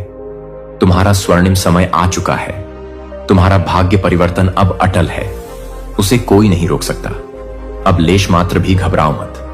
मेरे प्रिय, एक परम सुखद आनंदमय यात्रा पर निकल पड़े हो तुम, जहां हर पग पर आश्चर्य और खुशियां तुम्हारा स्वागत करेंगी। जीवन अद्भुत अकल्पनीय रूप से बदलने वाला है। इतने चमत्कार होंगे कि तुम गिन नहीं पाओगे। बहुत कुछ है, अनंत उपहार हैं जो परमात्मा ने तुम्हारे लिए विशेष रूप से संजो कर रखे हैं। समय आने पर सही मुहूर्त में तुम्हें यह समस्त दिव्य उपहार एक एक कर प्राप्त होते चले जाएंगे, जैसे आकाश से अमृत वर्षा हो रही हो। अपने जीवन से जुड़े हर छोटे बड़े निर्णय को अत्यंत सावधानी, विवेक और सकारात्मक दृष्टिकोण से लेना। अपनी अंतरात्मा की आवाज सुनना, सदैव सही धर्म की दिशा पर अपने कदम बढ़ाना, यही तुम्हारी उन्नति का मार्ग है। बहुत बड़ी ऐतिहासिक सफलता तुम्हें मिलने वाली है, जिसकी गूंज युगों तक सुनाई देगी। तुम्हारे जीवन का कोई अधूरा महत्वपूर्ण स्वप्न अब 100% साकार होने जा रहा है। वह वास्तविकता का रूप धारण करेगा। एक सच्चा निस्वार्थ मित्र तुम्हारे जीवन में अचानक से किसी देवदूत की भांति आएगा। उसका अचानक से आना तुम्हारे लिए अत्यंत ही शुभ, मंगलकारी और भाग्यवर्धक साबित होगा। जो कार्य अब तक तुम्हें असंभव लग रहा था, वह इसलिए अब तुम्हें अनायास मिल पाया है, क्योंकि ब्रह्मांड हर संभव तरीके से अपनी पूरी शक्ति से रूप से मदद करना चाहता है। बस तुम्हें ब्रह्मांड के इन सूक्ष्म प्रेमपूर्ण संकेतों को अत्यंत गहराई और श्रद्धा से समझना होगा, उन्हें अपने जीवन में उतारना होगा। सब कुछ अत्यंत गहराई से पूरे हृदय से महसूस करना होगा क्योंकि किसी भी दिव्य चीज को जब तक तुम अपनी आत्मा की गहराइयों से नहीं समझोगे, जब तक तुम उसके प्रति पूर्ण समर्पण नहीं करोगे, तब तक तुम्हें उसका वास्तविक अमृत महसूस नहीं हो पाएगा। जी हां मेरे प्रिय, ब्रह्मांड ने आपको विशेष रूप से चुन लिया है। तुम उसके प्रिय हो। बहुत जल्द, पलक झपकते ही आपकी सारी पवित्र कल्पनाएं, सारे मधुर स्वप्न अक्षरशः सच होने वाली।